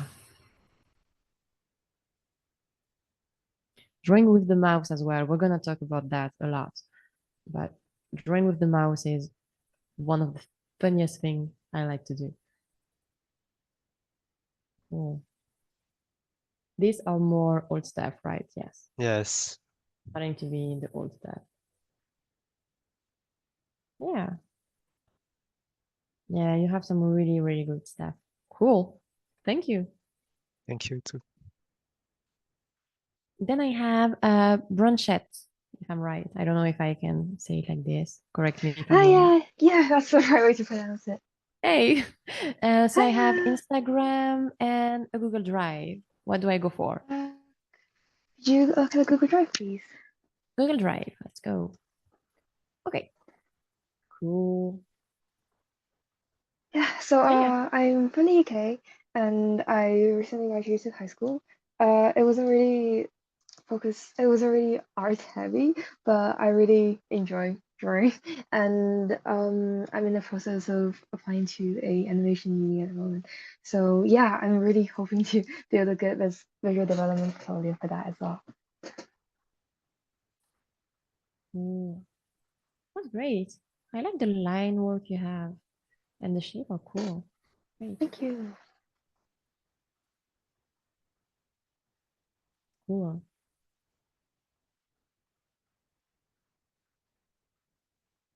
Yeah. I think you have a great understanding of the volume, which is great as well. Thank you. Cool. Thank you. Cool. Great. Background design. Like it. She's so cute. Thank you. I like this one a lot. It's really funny. Yeah. I love the vibe on it. I want to see it Thank like painted. This is really great. Yeah, you should paint this one for sure. Yeah. you. Great. I mean, I don't want to be the Red Riding Hood, but anyway. Cool. Yeah, so I think the only thing the only thing you need to improve will be your painting skill, basically. But I mean, your design are already great and interesting. I can see the storytelling behind your piece. Your line work is great. So yeah, we're gonna work on the painting skill, but that's it. Thank you so That's much. cool. Yay, can't wait. Thank you. Thank you. Then I have Natalie. if you're here. Not sure. Okay, maybe Natalie isn't here, but if she come after.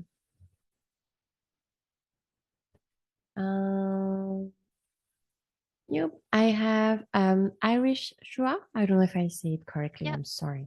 Yes, Yeah, you're I'm here. here. My name Do you- is sorry. Irish Chua, and I grew up and I live in the Philippines for a big chunk of my life. And yeah, I think the portfolio might be better because it's just like a hodgepodge of like different things. But yeah, so I took up animation in the Philippines in college, but I think they were still figuring it out. So we were kind of like a lab rat type of course. So we moved to the US. I lived in Maine for a while, so I realized that I needed to take more classes afterwards because I wasn't getting into the industry. It was like having a hard time getting in. So while doing odd jobs, I decided to take a lot of like courses, and I really hated perspective. That was like my weakest point, so I doubled down on that. And of course, that's a job I got hired to do. And I'm like, oh, I don't like this. But, I ended up like really liking environments in the end, like way more now than the characters. So yeah, that's my thing. And Cool. I would say with artists, like I really like Chuck Jones type of style, but I also gravitate towards what I would say like darker things. So trying to figure out how to like do that. And Okay. yeah, I have like more stuff on the side. I guess it's hard to see. I should change that. Like on the corner on the side. Oh, like on there's like a little section with projects on the corner. Yeah. Oh, sorry. Oh, yes. But Sorry. so this was like the first job I ever got hired to do as a background painter, and it was really Oh, intimidating. I really felt the imposter syndrome, but I learned of a course. lot from this project. But yeah, That's cool. thank you. Yeah. It's cute.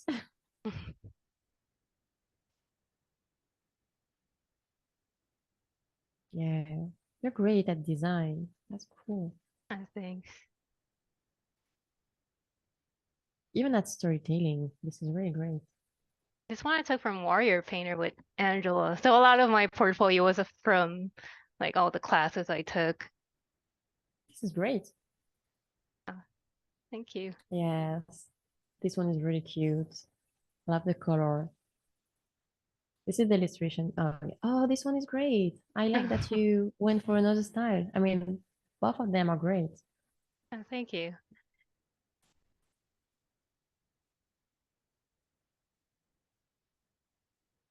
Important question. During the holidays, do people come up to me and sing Irish Chua Merry Christmas? Wait, I don't get it.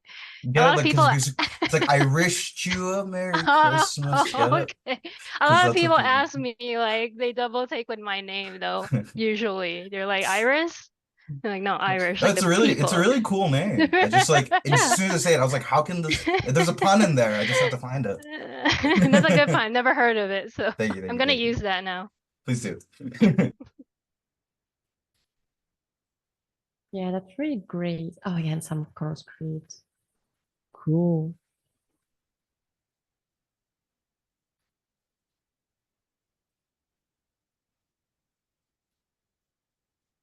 Yeah, to be honest, you already are doing amazing stuff in design, painting, so it's great. Really cool. Well, thank you. Yeah, thank you. I don't know if you saw that Natalie is here, but their mic is not working. If I saw what? Natalie M is here, but their mic isn't working. Oh, okay. So maybe we can do it later if her mic is not working, or Okay, just letting you know. Okay. You want me to come back at her right now? I don't know. It's depending on her.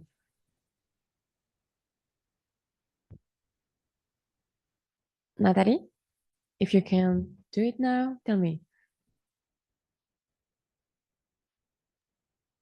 Kind of feels like we're summoning a ghost. So I guess Natalie with us. Yeah, I don't know. So yeah, after I have Kaz, if you're here. Yes, I think that's me. Kaz? Oh, it's KZ? you. Sorry. Yeah, you have the name under. My bad. No, it's all good. Hello everyone. My name is Kaz. I think I have a Google Drive for you if you want to look at that instead. Yes, but I need the Oh, password do you need or something. the thing? Okay, hold on, I can do that in one quick sec while I finish up my intro. But I am Kaz. I am primarily a educator, actually. I teach a little online class. I help students get into art programs and animation programs. And I've been doing that for the last few years, so that's been my main thing. I'm just quickly reposting my link here for you. Just look at that. Yes. There you go. So that should be all good. But yeah, so I mostly teach. I went to animation school for a few years, but I've always had a love for painting. That's what really got me started. My big goal is to actually eventually be able to hire my students and work on my own production. So I really want to direct and just get a sense of like what kind of impact I want to make with my own projects. And I want to eventually just work on animated short films. But yeah, my first love was always digital painting. When I first heard about, you know, the idea of being a professional artist, the only thing that I really knew about was being a concept artist. So that's where I started with portraiture and stuff. And I still have a lot of love for it. But my main goal is, I guess, like I want to figure out a way to be more consistent with my paintings, just like as a whole, and open myself up to, I guess, strengthen my fundamentals to the point where I can strengthen my fundamentals to the point where I can like experiment and push more without feeling like I'm not going in the direction that I want to. But yeah, but these are some paintings that I've done recent-ishly. This was my first attempt at like trying to do something that's a little bit more environmental. This was a little bit more of a photo study. I kind of felt like I was cheating with this one a lot though because I used the lasso tool a bunch. So Yeah. it was around that time. And this is another little most of these are I think like studies from different images off of Pinterest. So this is another one. So for this one, I was trying to really push like the graphic sensibility of it and really try to be as reductive as I could with the figure. Yeah, just more portraiture, trying to play around with hue variation and color feel, and just trying to kind of like push as much as I can while still maintaining a little bit of realism. Yeah, this one is great as well. I really like again the way that you can experiment with various style and process. This is a really great thing to do. So that's great. Yeah. Thank you. Cool. Yeah, I think like the big thing is wanting to kind of create that like larger than life impact, but still have like that tangible sort of aspect of it as well, I guess. I think this is the most recent painting in here. This was from Self-Portrait Day. So I just did a quick little self-portrait. And again, I was trying to kind of really push, the design sensibilities as much as I could while still kind of keeping it grounded. So yeah, and that's why I think like your work has really like resonated with me so much because I think you do such a good job in keeping it so like graphic and two-dimensional, but it still feels so like realistic and grounded and lifelike. Yeah. So I'm really excited for this class. Cool. Thank you. You're doing great. Thank you. Yeah. Thank you. Can you hear me now? Yes, I can, Natalie. Oh, thank God. I have a website and Instagram. Yeah, What do you website's prefer? fine. Website. Yeah, Here we go. I would argue my website is a bit more updated at the moment. Oh, sorry. And I'm back. Okay. I'll go here, and here. Okay. Internet, please do something. Okay, great. Yeah, I can hear you, Natalie. It's your turn. Hi, I'm Natalie. I am a senior at SVA right now in Manhattan. So yeah, I'm from New York.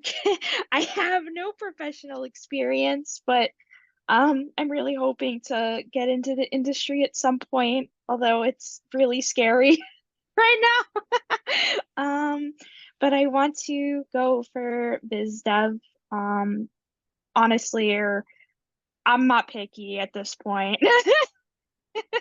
No, you need to. Yeah. I really want to get better at my painting and like kind of like having a bit more like control over what I'm doing rather than like being very messy. yeah, I don't know. I just want to get good enough so I can maybe get a job at some point. Yeah, I mean, you just need to improve some of your fundamental and then just stay true to yourself and you will get the job for sure. These one are really great. The shape are great. The value looks great as well. No, this is cool. Thank you. And I like your creativity, to be honest. This is cool.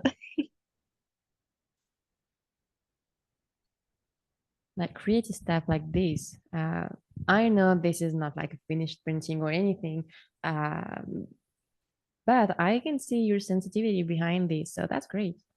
This is a great thing we can work on. That's cool. Oh, thank you. Yeah. Yeah, really great. Thank you. There's also more on like if you get out of this menu, there's like more Oh, on yes. like Oh, I'm bad the at left. this. Prop design. It's okay. No. I always forget this thing on the side. I'm bad as well. I get you. I do. My brain is like, ooh. That's cool. Then you have more stuff here. Background design paint. Cool. Okay. Oh, this one is great. Cool. Thank you.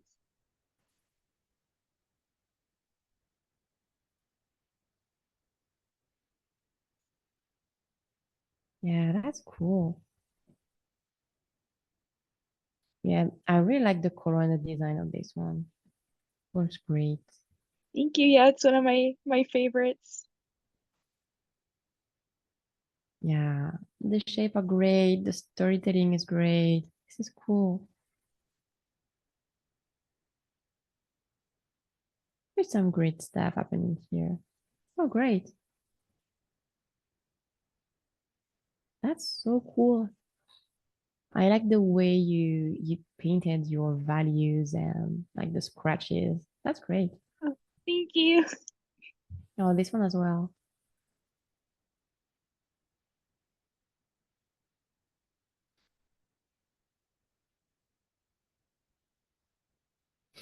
This is cute. Thank you.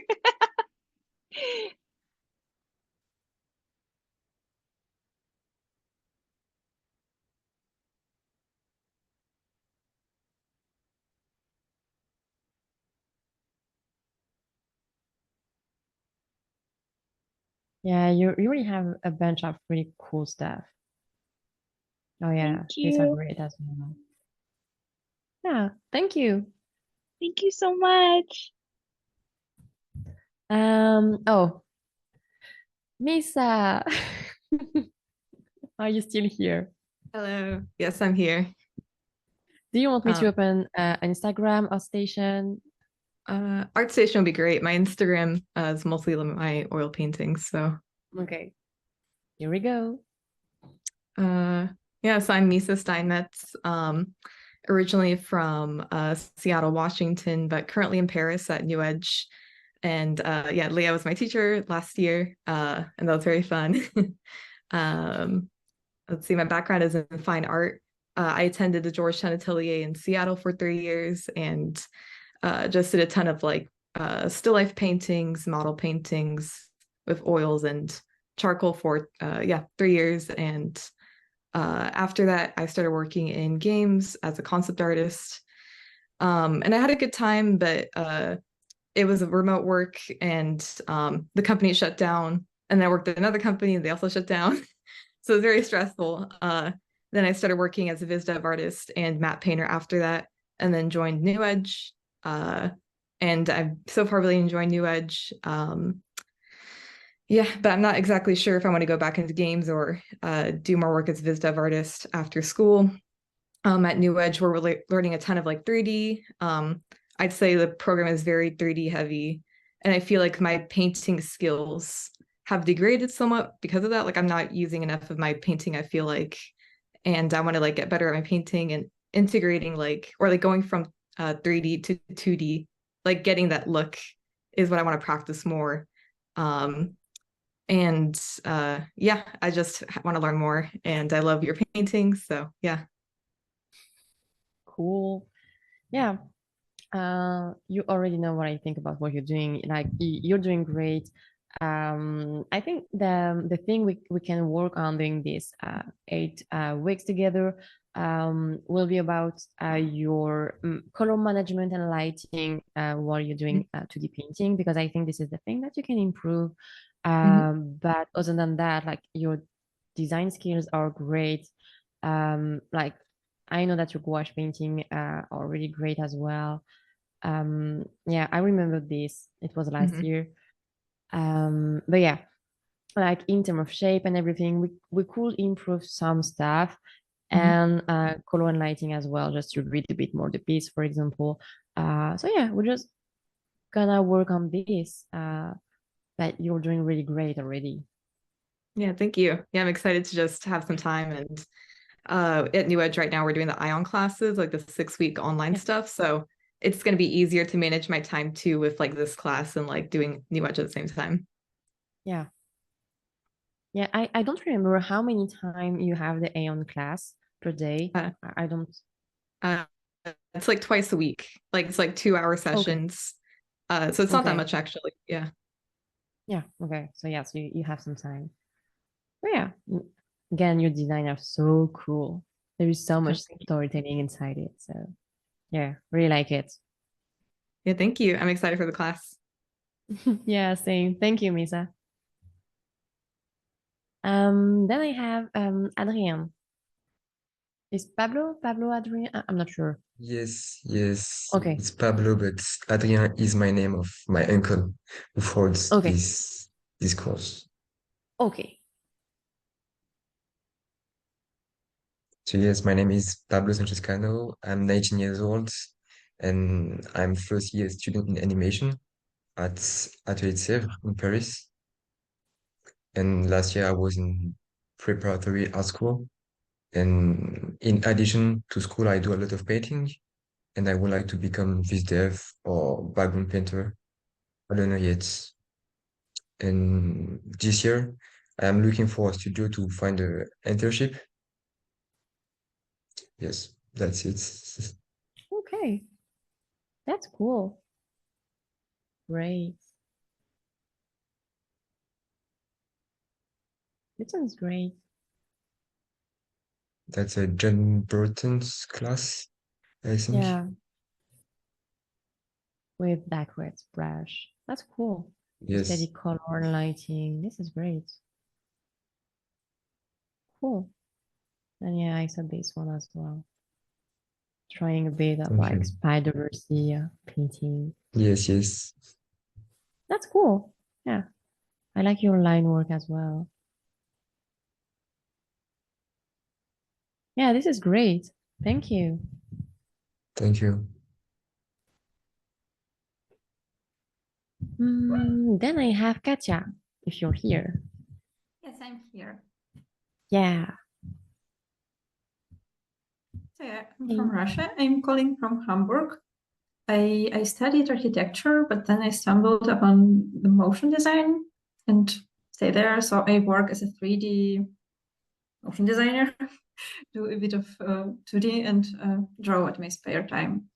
And it's somehow very important to make the drawings done, to bring them to existence. But I would like to unlearn with academic patterns of drawing and painting.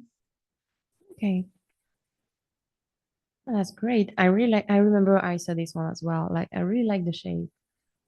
It's working great. Like, when you're working traditionally, I mean, this one is a mix of traditional and digital, I guess. Yeah.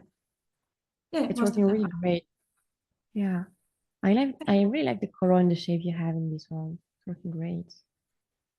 This one is cool. Oh yes, a real.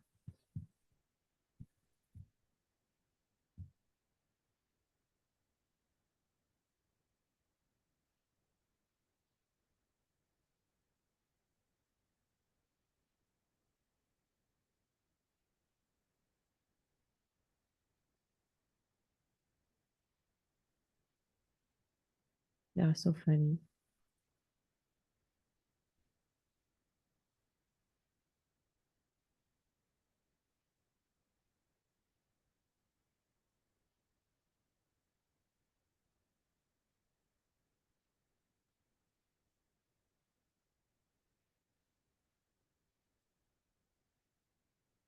This is really great. You're really versatile. Like you're doing a lot of stuff. That's cool.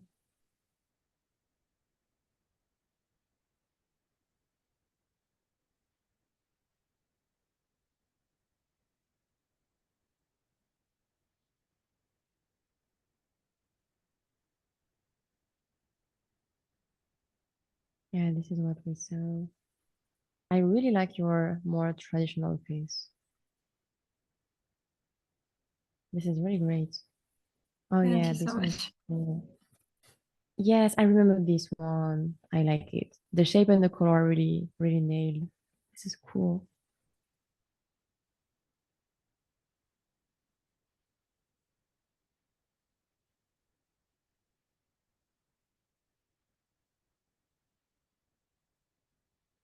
Yeah, you have some really great drawing fundamentals. That's great. Yeah, I really like it. Thank you. Thank you. Then I have Lucy, if you're here. Hi, Hey. can you hear me? Yes, I can. Yeah. My name is Lucy. I'm 19. I'm currently studying computer animation in Ringling, and I'm here because I basically feel like I don't really work in 3D that well, and so I'm feel like I'm becoming more interested in the pre-production step of things. So things like storyboarding and visual development. But I also find that I always can't really complete painting of an environment. So that's why I'm taking this class, because I really want to kind of finally understand how to do it, because this type of visual development is not really taught at Ringling. Okay. Your animation are great. Thank you.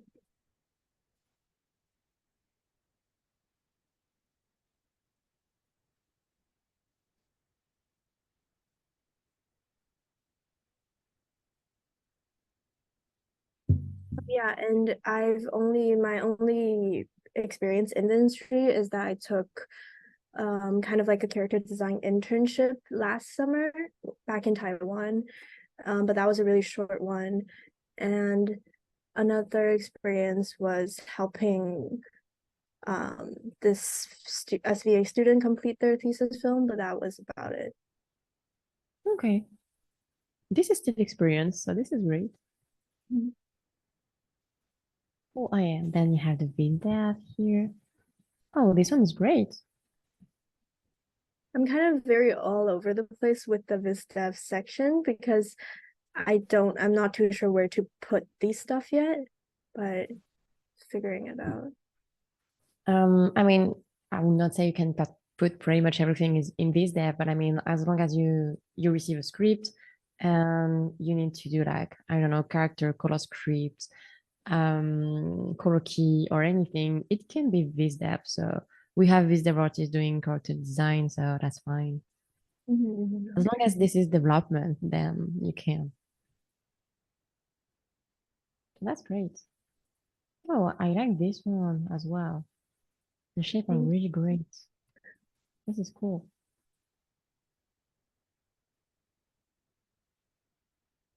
Yeah. It's cool and cute. Wow.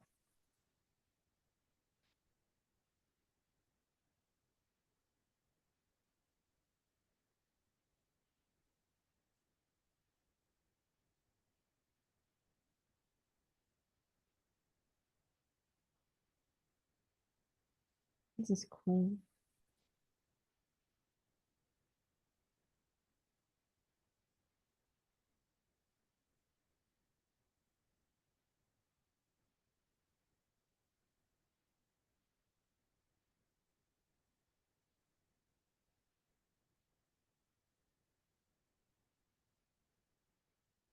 Oh, this one is great as well.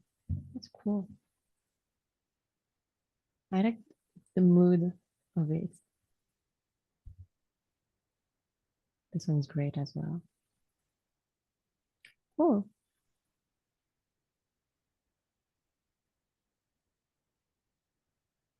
Yeah, I have a lot of different things in this section. This is great. Yeah, I don't know if there is another section. Yes, like drawing. Those are the sketchbooks and figure drawing. The gesture here is really great. I like what's happening.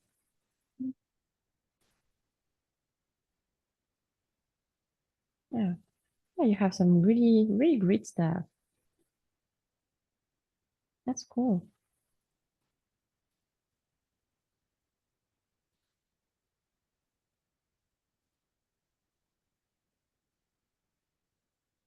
Yeah, that's really great.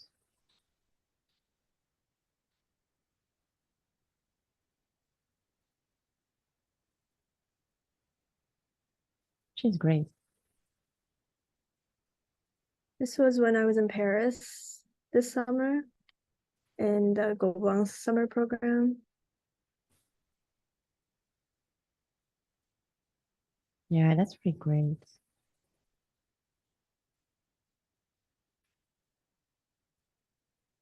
Yeah, this one is amazing.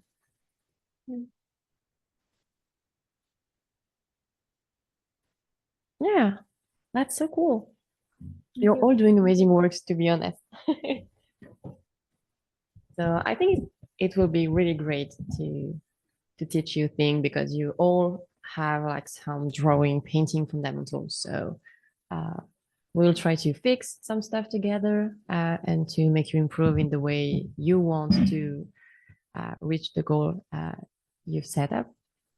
But yeah, I think I got everyone. Tell me if I missed someone, but I went through all the portfolio I got into the Discord. I will just talk a little bit about your homework before the next week, and then I will allow some more time for a Q&A if you ever need to. So this is pretty chill homework, but there is a purpose to it. To prepare the next week, I will ask you to take pictures and references, not on the internet, but your own pictures. So basically, you go outside, you take references. Environment focus, it can be inside your own apartment if you want as well. I'm fine. Interior, exterior, various subjects, and various lighting. I recommend you to have a look at Chat Deck as well. This is a great website with like different screenshots from different movies. So it can help you to set up some great composition and lighting and give you some ideas to take this picture reference. We're gonna use this reference to do few 1 hour study about art direction, about simplification. So try to take, I would say, easy reference to paint, more complicated. So I just want to have a variety in your reference, basically. But again, the most important thing is to take your own picture if you can. If not, I will manage to give you reference if you don't have time. But the real exercise here is to being able to create your own composition by taking your own picture. This is the way I like to work the most, at least on my personal painting, since I'm a bit tired of the reference we can find on the internet. I mean, this is great to have reference from around the world because I can't travel all the time to have the reference I need on each production. So yes, of course, I use reference from the internet, but when it comes to my practice or when I can use a reference, I gather it by myself by taking a picture. I do it because I can remember the lighting that was at the moment I took the picture, for example. And this is always different if you take your picture than if you go grab one on the internet that is maybe burned, filtered, already modified by someone else. So yeah, try to really focus on this if you can. Shot Deck, good but pay. They have like 2-week free trial too, I think. Yes, you're right. And I need, you know what? I will send a message to one of my friends. I remember it told me there is an alternative to Shot Deck, which is free. I will send it into the Discord right after. There is oh yeah, I think it was Unsplash. You're right. I think you got it. Film Grab as well, I remember. So yeah, you have already people that gives you Film Grab, I think I remember.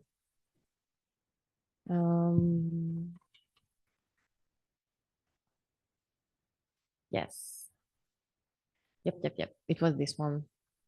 So yeah, Chat Deck or Film Grab or Unsplash. But yeah, you also have screen caps as well, but this is more like to have the screenshot like second by second. So yeah, don't hesitate to go for this. Try to deconstruct the composition, the lighting if you want, so you can anticipate the next week. And yeah, take a lot of picture. I don't need to have like high resolution picture. I don't ask you to have like the best and last photographer thing or anything. Just your phone will do the job. Like I'm taking random picture every time I go outside, even in my car. So, you know, as long as this is something you want to paint, I'm fine with it, basically. So I think that's pretty much it. So if you have any other question about this first day, can be about anything, not only about the homework, feel free.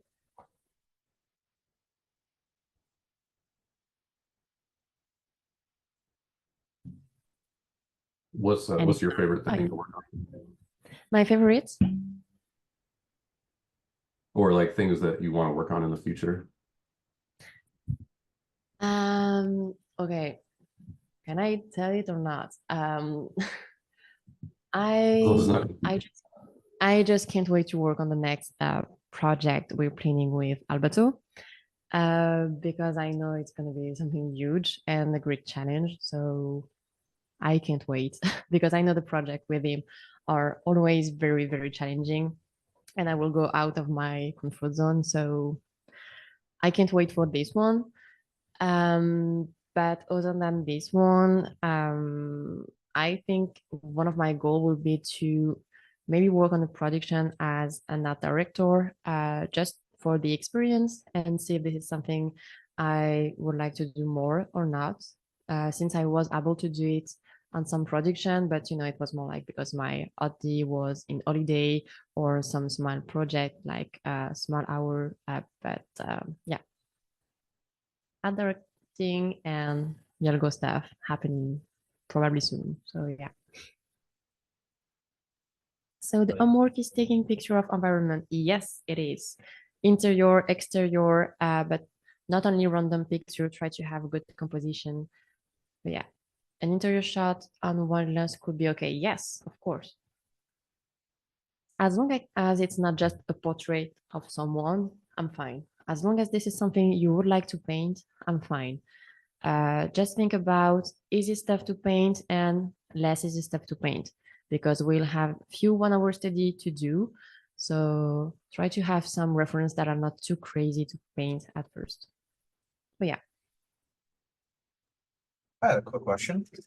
So I was wondering, right now with where you're at in your sort of painting journey, like what are some struggles or goals? Well, let's not say struggle. Let's say goals that you're setting for yourself, that you want to sort of achieve in your own sort of like painting journey. And I think for a lot of artists who aren't quite at your level yet, I think it's very difficult to even perceive the idea that you're struggling with anything at all in your painting. So that's what I do. I do struggle a lot, to be honest. Like first of all, I struggle a lot with trusting myself, which is a big thing when you're painting, because I doubt all the time. I'm working on it, but this is a thing that I'm struggling with. And since I'm thinking too much, and since I don't trust me enough, I can do some back and forth that are unnecessary. before sending the final product, for example. So it's getting better and better, but still not the best thing to me. And since I'm in visual development, so I'm more in a creative thing than when I was background painter, for example. I'm still struggling sometimes because I have, my background experience with, a lot of reference and already the sketch that are done, and I just need to paint over it. So I have some days where I'm kind of feeling free and I can do all the creative stuff I need to do.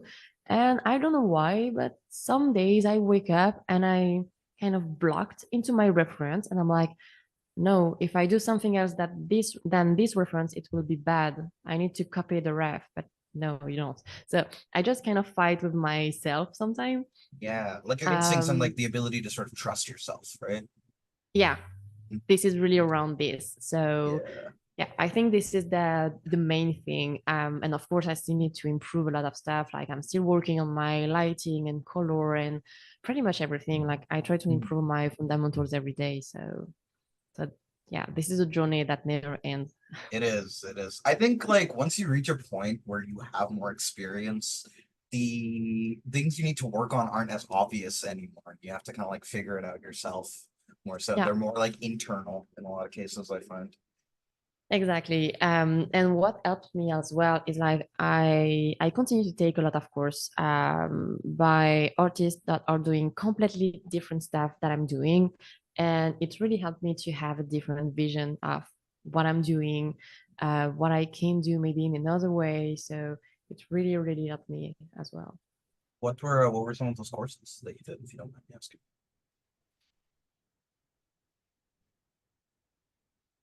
Sorry, I'm trying to read at the same time. Oh, I just asked what were the courses that you did that you mentioned?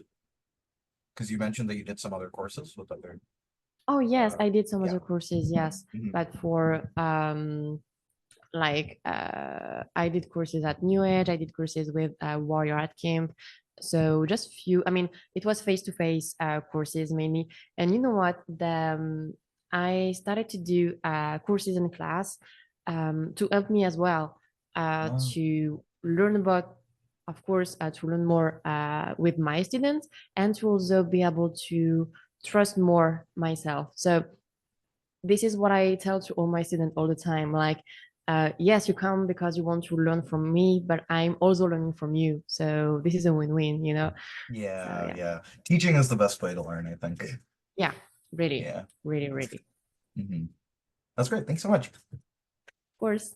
Picture that I would like to paint later on. Exactly. And which artist inspired me to improve my painting? Too much painter, to be honest. Like Rob Rubble, Bastien, Jessica, some old painter, an oil painter, but I don't remember the name. There is too much. My husband as well. Oh, you know what? Let me do some publicity really quick, just so you know the guy that is gonna give you a few feedback, maybe. Where it is. Here. He don't post a lot. He don't like social network, but I understand. Where are you? You're here. You probably already know some of his painting. So he worked on Star Wars, on Horizon, on a lot of cool stuff, and he's doing crazy painting like this. Everything is painted, of course. There is no 3D or anything, and he's crazy good in lighting. But yeah. So I was like, hey, please come at the very end of the 8 weeks so you can give them like some last feedback about lighting and stuff like this. This is really what I like. So yeah. So it is also one of my inspiration because we are working in really, really different way. And this is really great since we are working together all the time, giving feedback to each other all the time. We have our pro and cons, I would say. So that's cool. I mean, these two paintings are a great example. Like this is one of the first painting he did like few years ago. Before he really saw my process and everything, it was painting in a messy way, which is a good thing as well, like it depending on people. But after spending too much time with me, he started to go more into shape design, to really think about the line inside the painting and things like this. So, and same with my painting, I started to be more free and wild in my painting and to be less organized, to be more free. So really important to be able to meet different artists and to be inspired by people that are not doing the same thing as you're doing.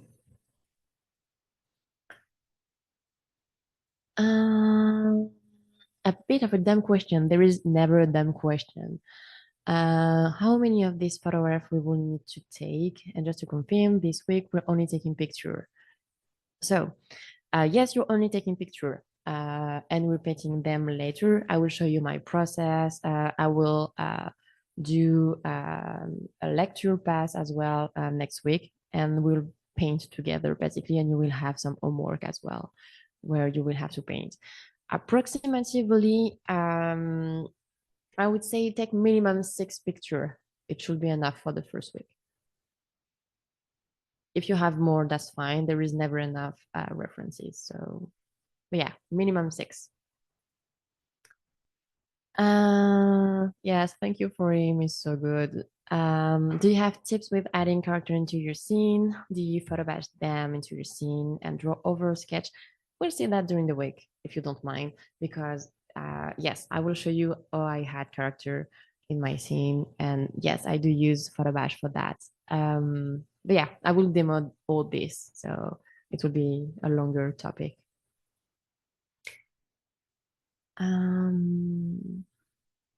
Yes, all the questions are legit and nice, so yeah, feel free. Yeah. Do we have any other question? Or I mean, I will be still in the Discord as well. If you have any doubt or anything, you just throw the question in the Discord and I will answer anyway. Thank you so much. Thank you, Leo. Great. Thank you so much. Thank you.